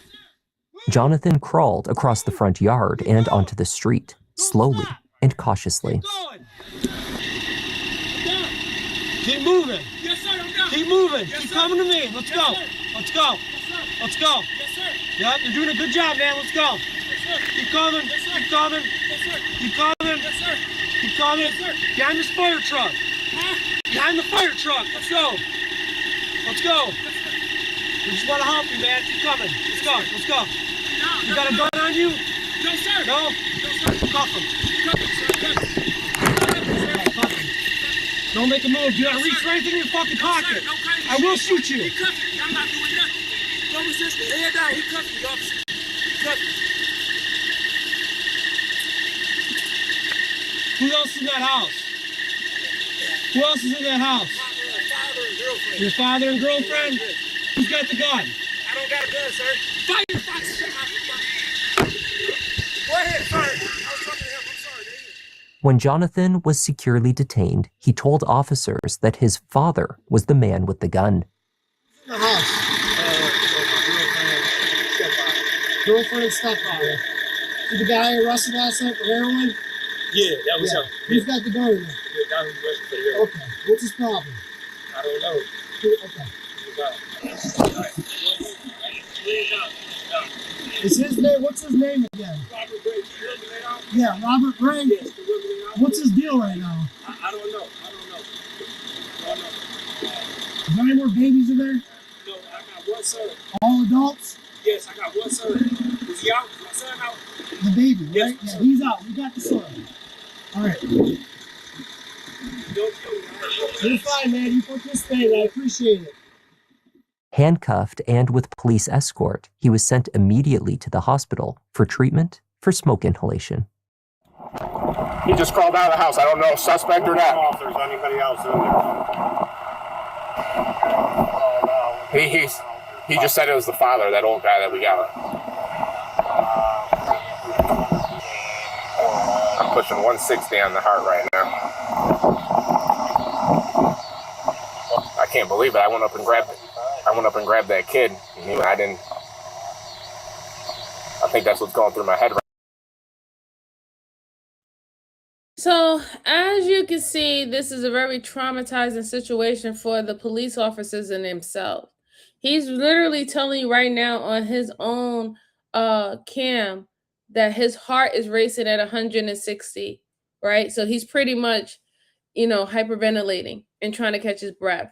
He feels hysterical, the fact that he had to grab a kid. The kid was naked, running out of a house that's on fire from the back, and then someone shooting bullets. Very, very traumatic trauma and triggering experiences that's happening to these police officers, right? So I just want to say, not in every situation, but there is some situation, as in why you can see when police officers do get to a situation where they're no fucking around, just listen. Excuse my French, Miss Joanne, I'm sorry, but it's no fucking around. Do what I tell you to do so we can both be safe and we can both be good. You know what I'm saying? Because if you had all those things happening at once, or possibly someone is shooting and you could have possibly gotten hit, do you want to hear somebody want to give you the whole run around and run down like it's a regular event that's going on out on the street? No, you're gonna just want them to do whatever you need to do so you can assess the situation.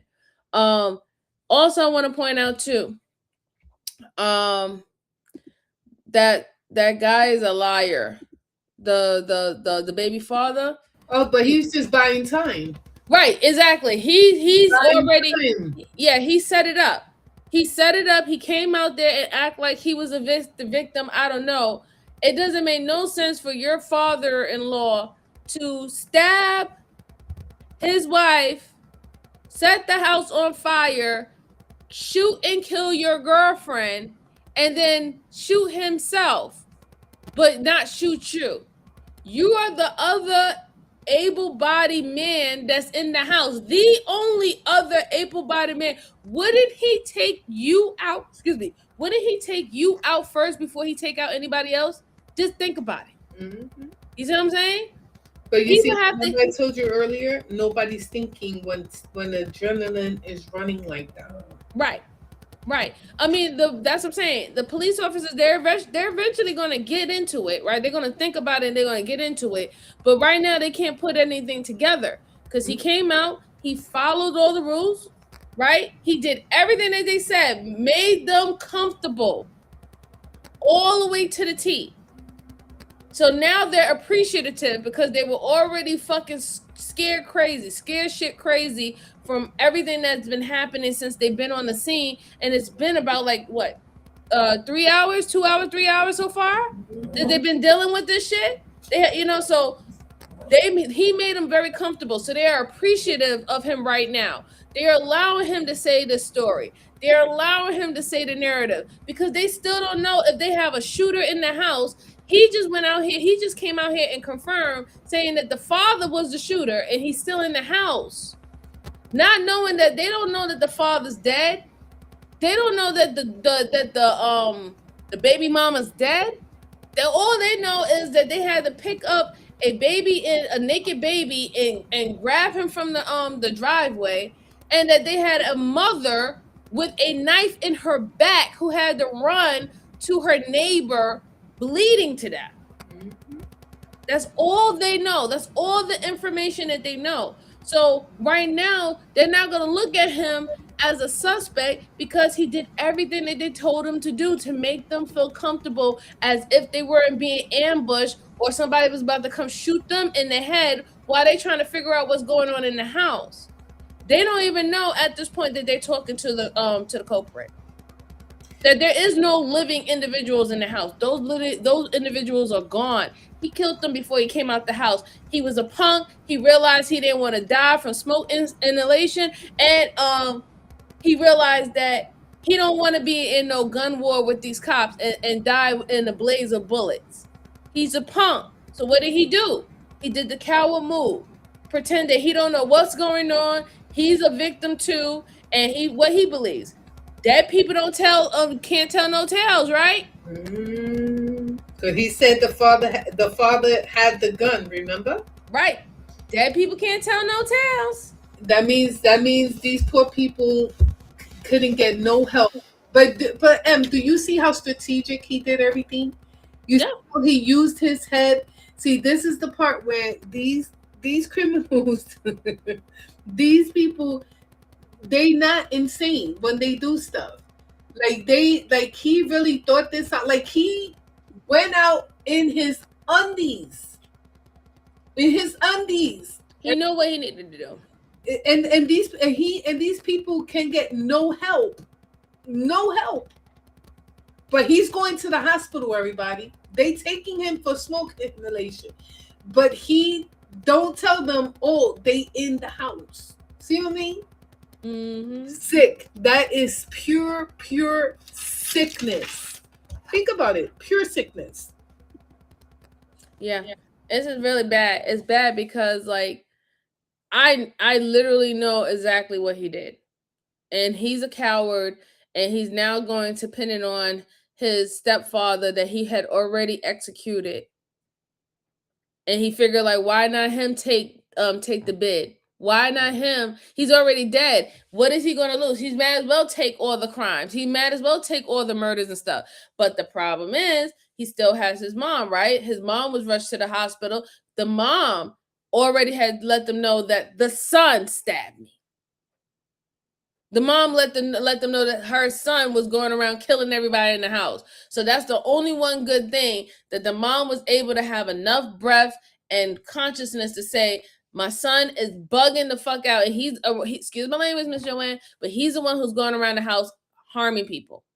That's the only thing that can possibly save him, because as of right now, the police officers, they're gonna believe him because he followed all the rules and regulations and he made them comfortable while they're distressed.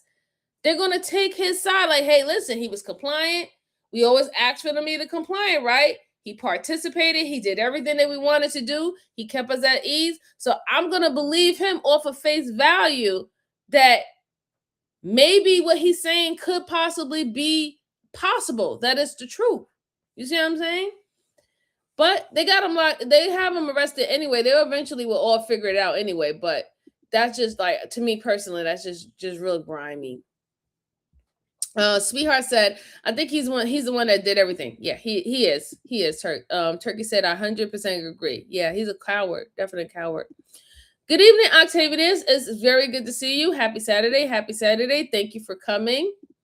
Turkey said it wasn't a stupid move, that's for sure. Dude had a plan. He had a whole plan. I mean, I guess you're going to have to be, you're going to have to think and have your head on a swivel when you live in places like that, like in Detroit. And on top of that, in this worst case situation that, with everything that transpired, those police officers would have considered him a threat, and they would have had open fired.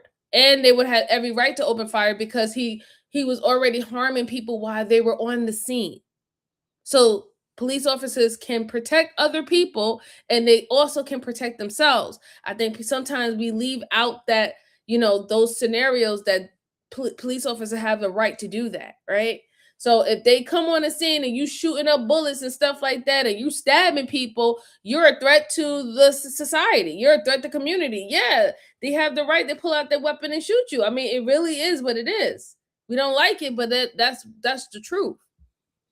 Let's see. Turkey says, sure, he was hoping the fire destroying the evidence. Yeah, that too. Destroy the evidence, of him, and his DNA on his body, her body, or even on the gun. Right? And then he's hoping that his mama died. Because she, like I said, dead people can't tell no tales. Let's go on. Right now, I gotta fucking pop it. As the evening wore on, the special response team arrived. The fire department kept a close eye on the flames. After Jonathan emerged from the house, there were no further shots fired, nor movement spotted from within. As the situation remained uncertain, officers stayed in position. The standoff would last roughly 7 hours. No. I'm starting to think Dad might be dead. Special response team members began breaking windows throughout the residence for a view of anyone potentially inside. Eventually, teams broke the side windows in the house, gushing water inside and putting an end to both the blaze and the tension on the street. It's all right, sir. Thank you. I just want this to be over for letting us know. In suppressing the fire, the front door was forced open. Just inside the threshold was Zelaya Frazier. She had experienced severe head trauma and was clearly deceased. Her autopsy would find numerous blows made with a hard object, possibly a hammer. 70-year-old Robert was found on the east side entrance on the landing area. This was near to where the fire had been at its strongest.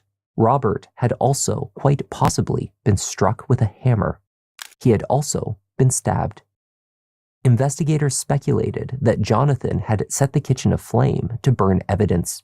He appeared to be slightly wet when he left the house, as though he had just taken a shower. Clothing was observed on the stovetop. Detectives recovered the handgun that had been fired at them from the house, a purple and black 9mm. It was Flossie Bray's gun.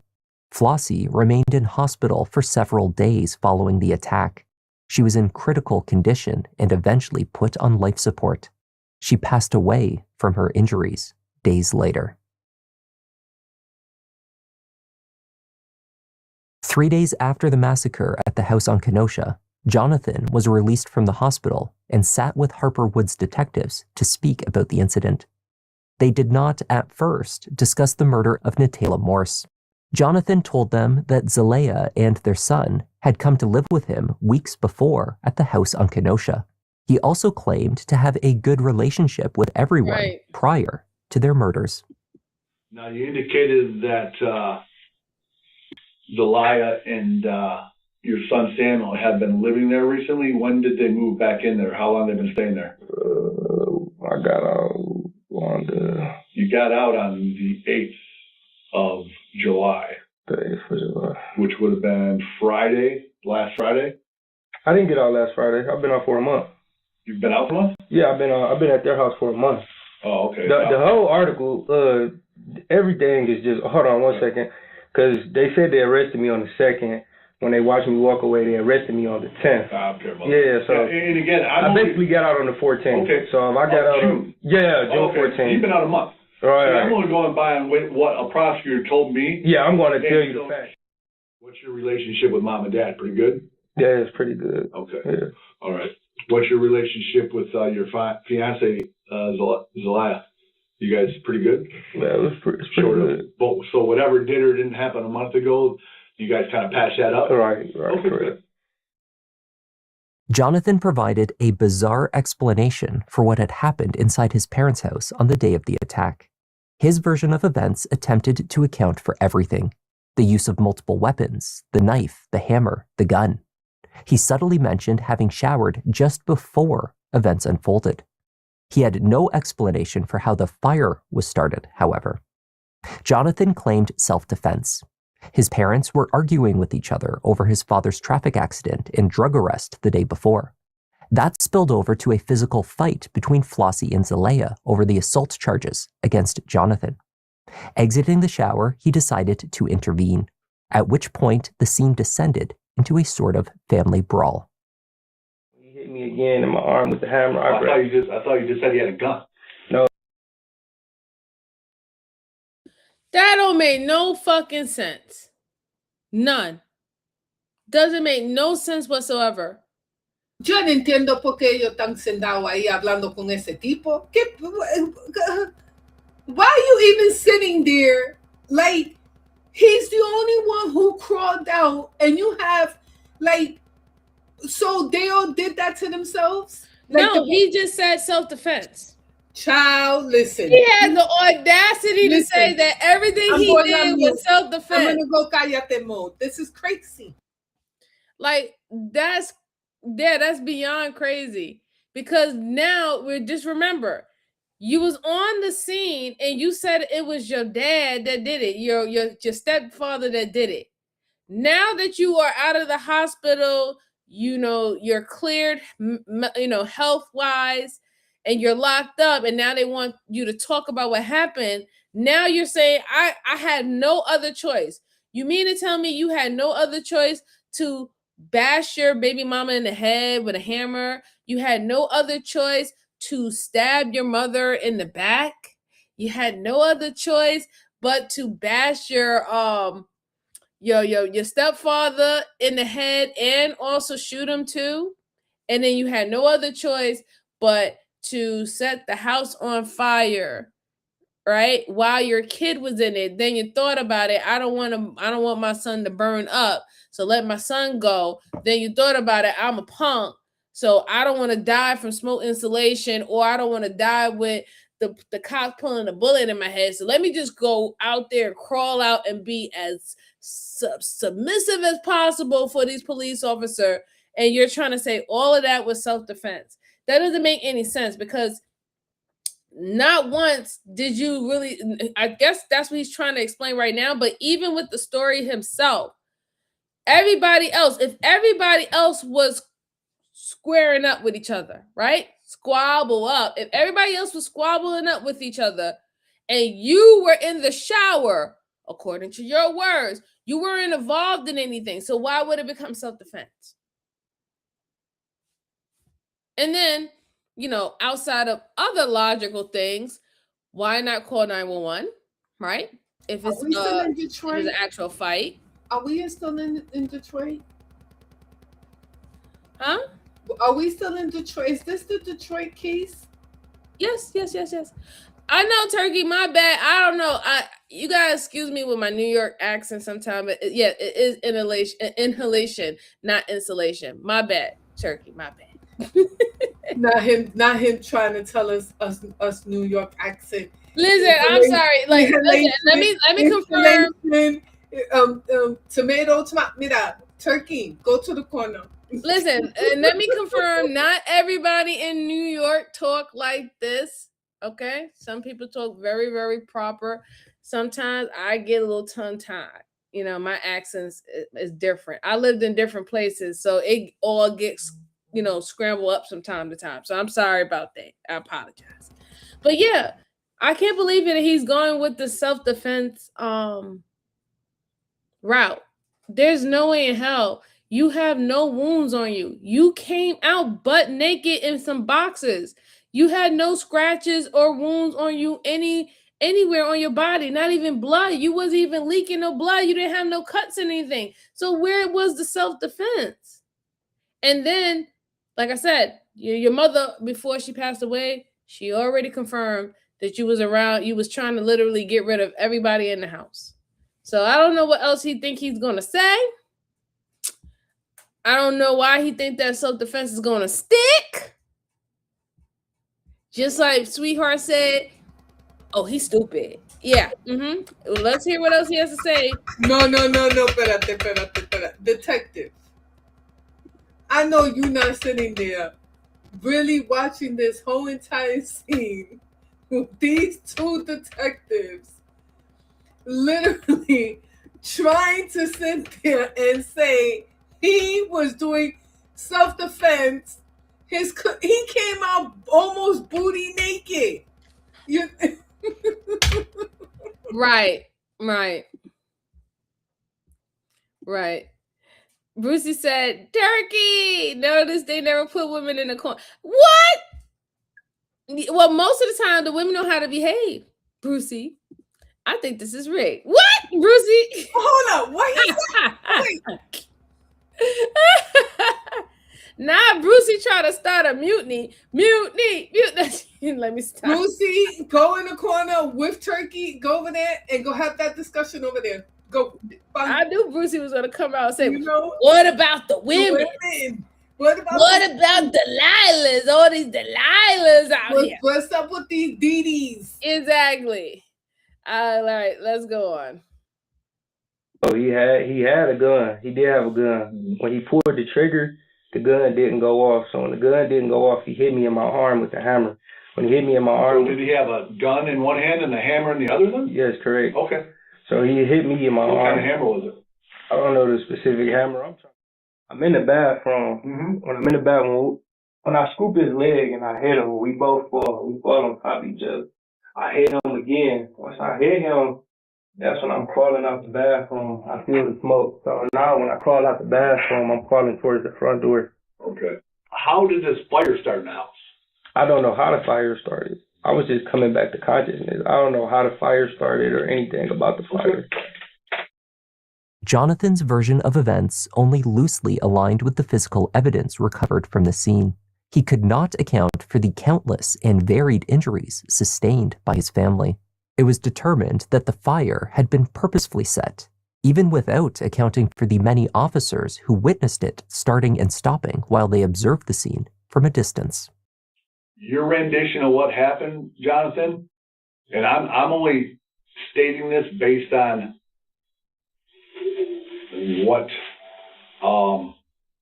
Zelaya said to us via 911, because she was able to call 911, and your mom said to us specifically when we arrived, and to include me, I was one of the first ones to arrive.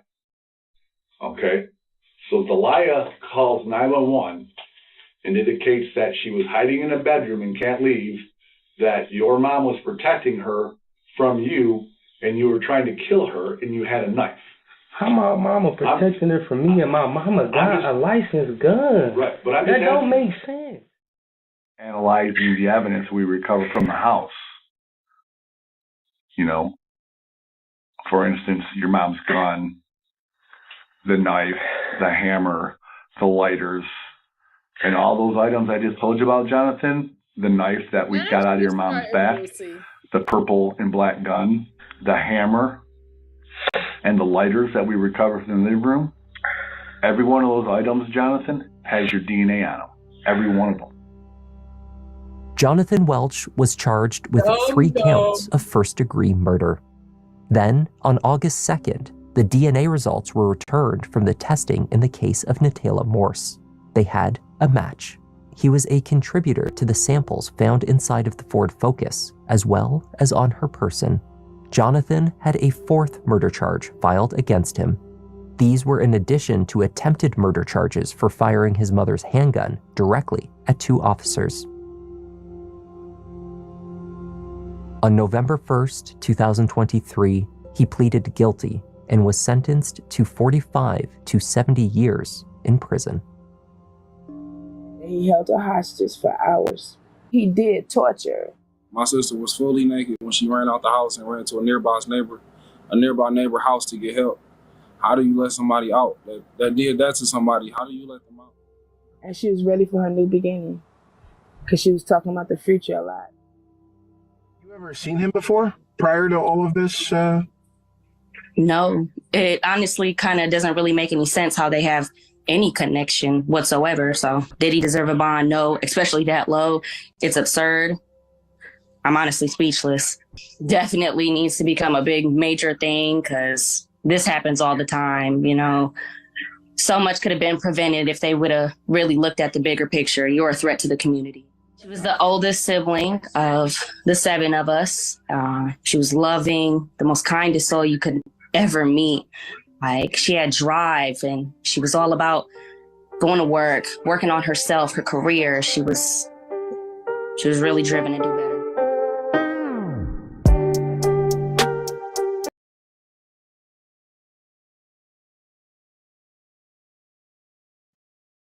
So, how do you feel about these cases, Ms. Jalen? I don't want us to run into the 4-hour shift. I'm getting a little tired and I'm hungry. So I'm going to stop it at that one. How do you feel about this case? Going over the murder cases of Natayla Morse and Zelaya Fraser.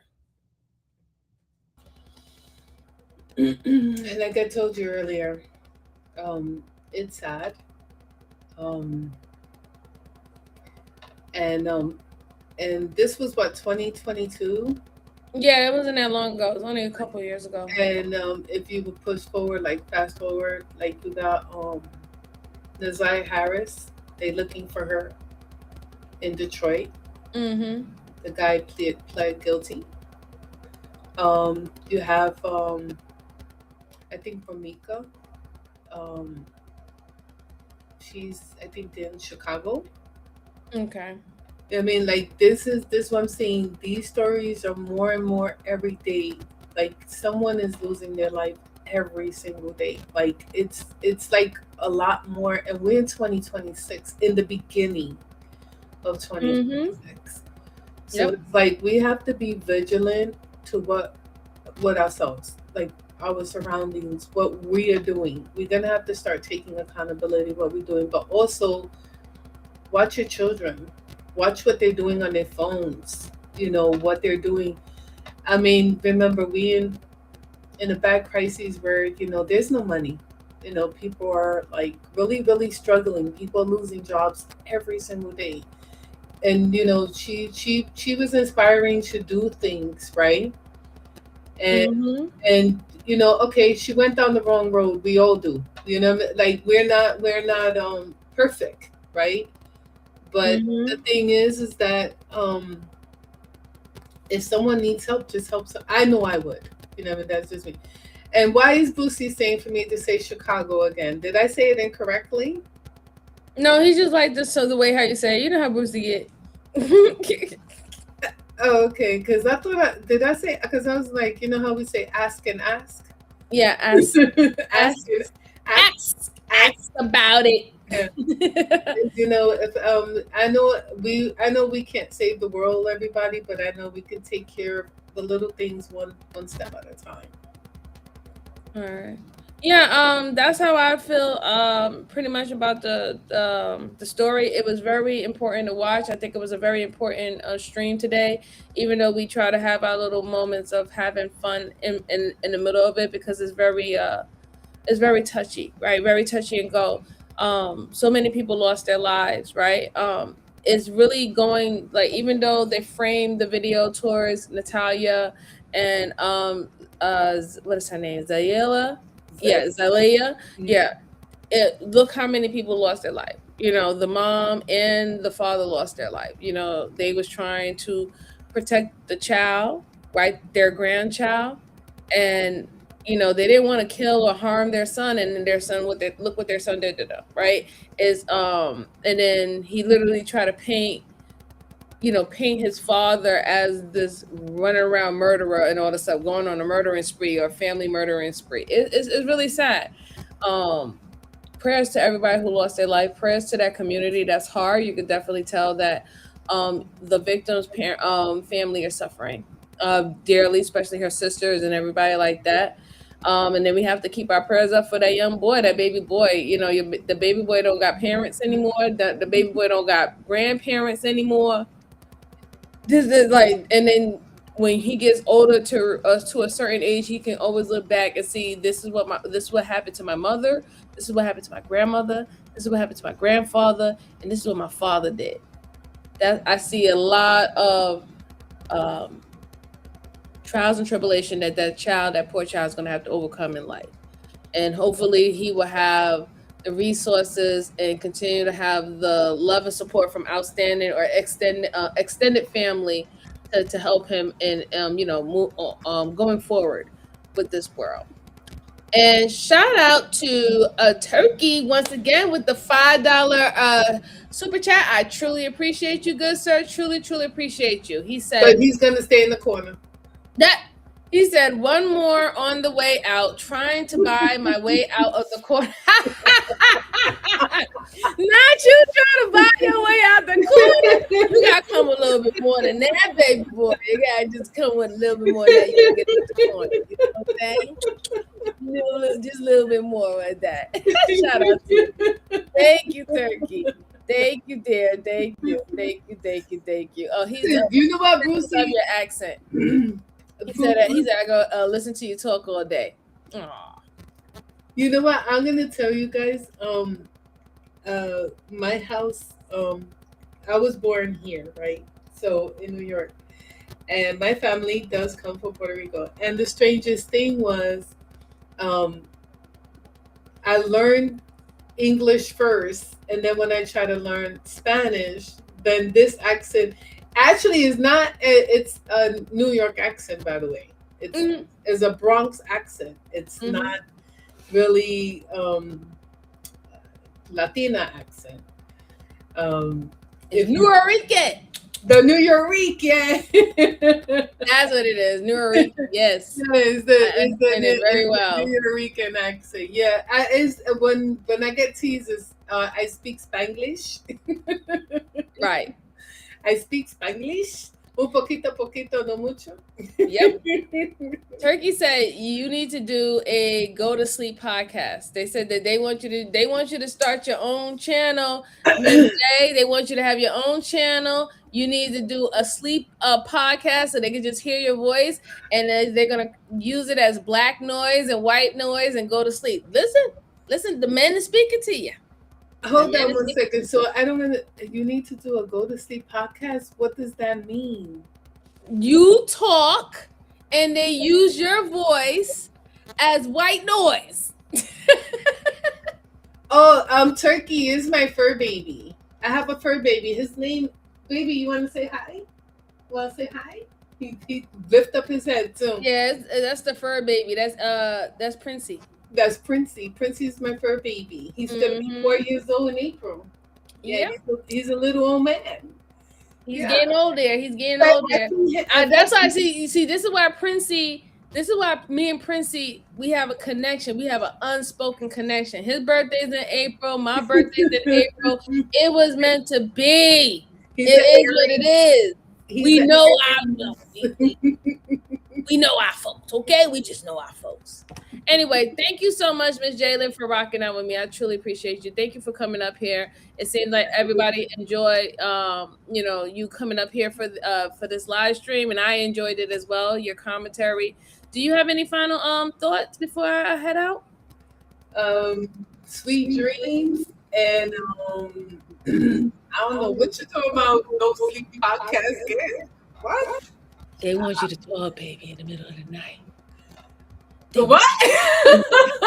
They want that soft voice in the middle of the night, like, yeah, girl, how you doing? Look, that's what they saying. It's not me. Wait a minute. It's not me. I'm just referring. Come here.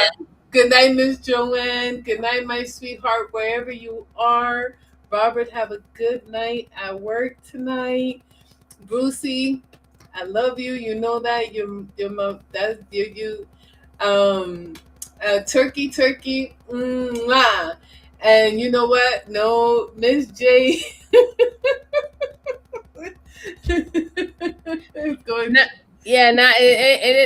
gonna be a regular, but I will from time to time bring her up here. Yes, sir. No. Miss J is gonna go back crawling in her space, and I'll see you guys in the comments. Let Miss MJ do her thing on her way out. You're amazing. You know that, right? I tell you that all the time. Thank you, Miss J. I appreciate you. Completely amazing. And it was a pleasure, you guys. And no, you ain't gonna see me for a while. Thank you again, Miss J. I really appreciate it.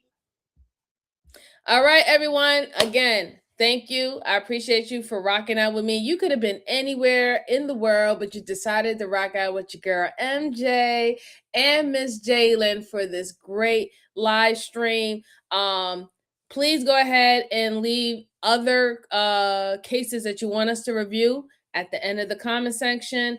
Again, I truly appreciate you. Thanks to everyone, Turkey and Robert Robinson, who supported financially today. I truly, truly appreciate it. Brucey, Miss Joanne, Miss Sweetheart, everyone who came to say hello, Ricardo, Young Riaz, my little bro from UK, Barry, I think he's from UK too. Shout out to everybody who came to come in to just even say hi or just kick it with us for a little bit. Truly appreciate it. I will send out the notification for my next live. If I'm feeling a little good tomorrow, after my workout and everything else I have to do, I might come back and do another live tomorrow, but I'll let you know. I'll put a notification up early so y'all know if I'm coming back for another live. But I appreciate you guys. Y'all have a wonderful night. Enjoy the rest of your night. Be safe. Love on your loved ones, and I'll talk to you soon. Take care. Bye-bye.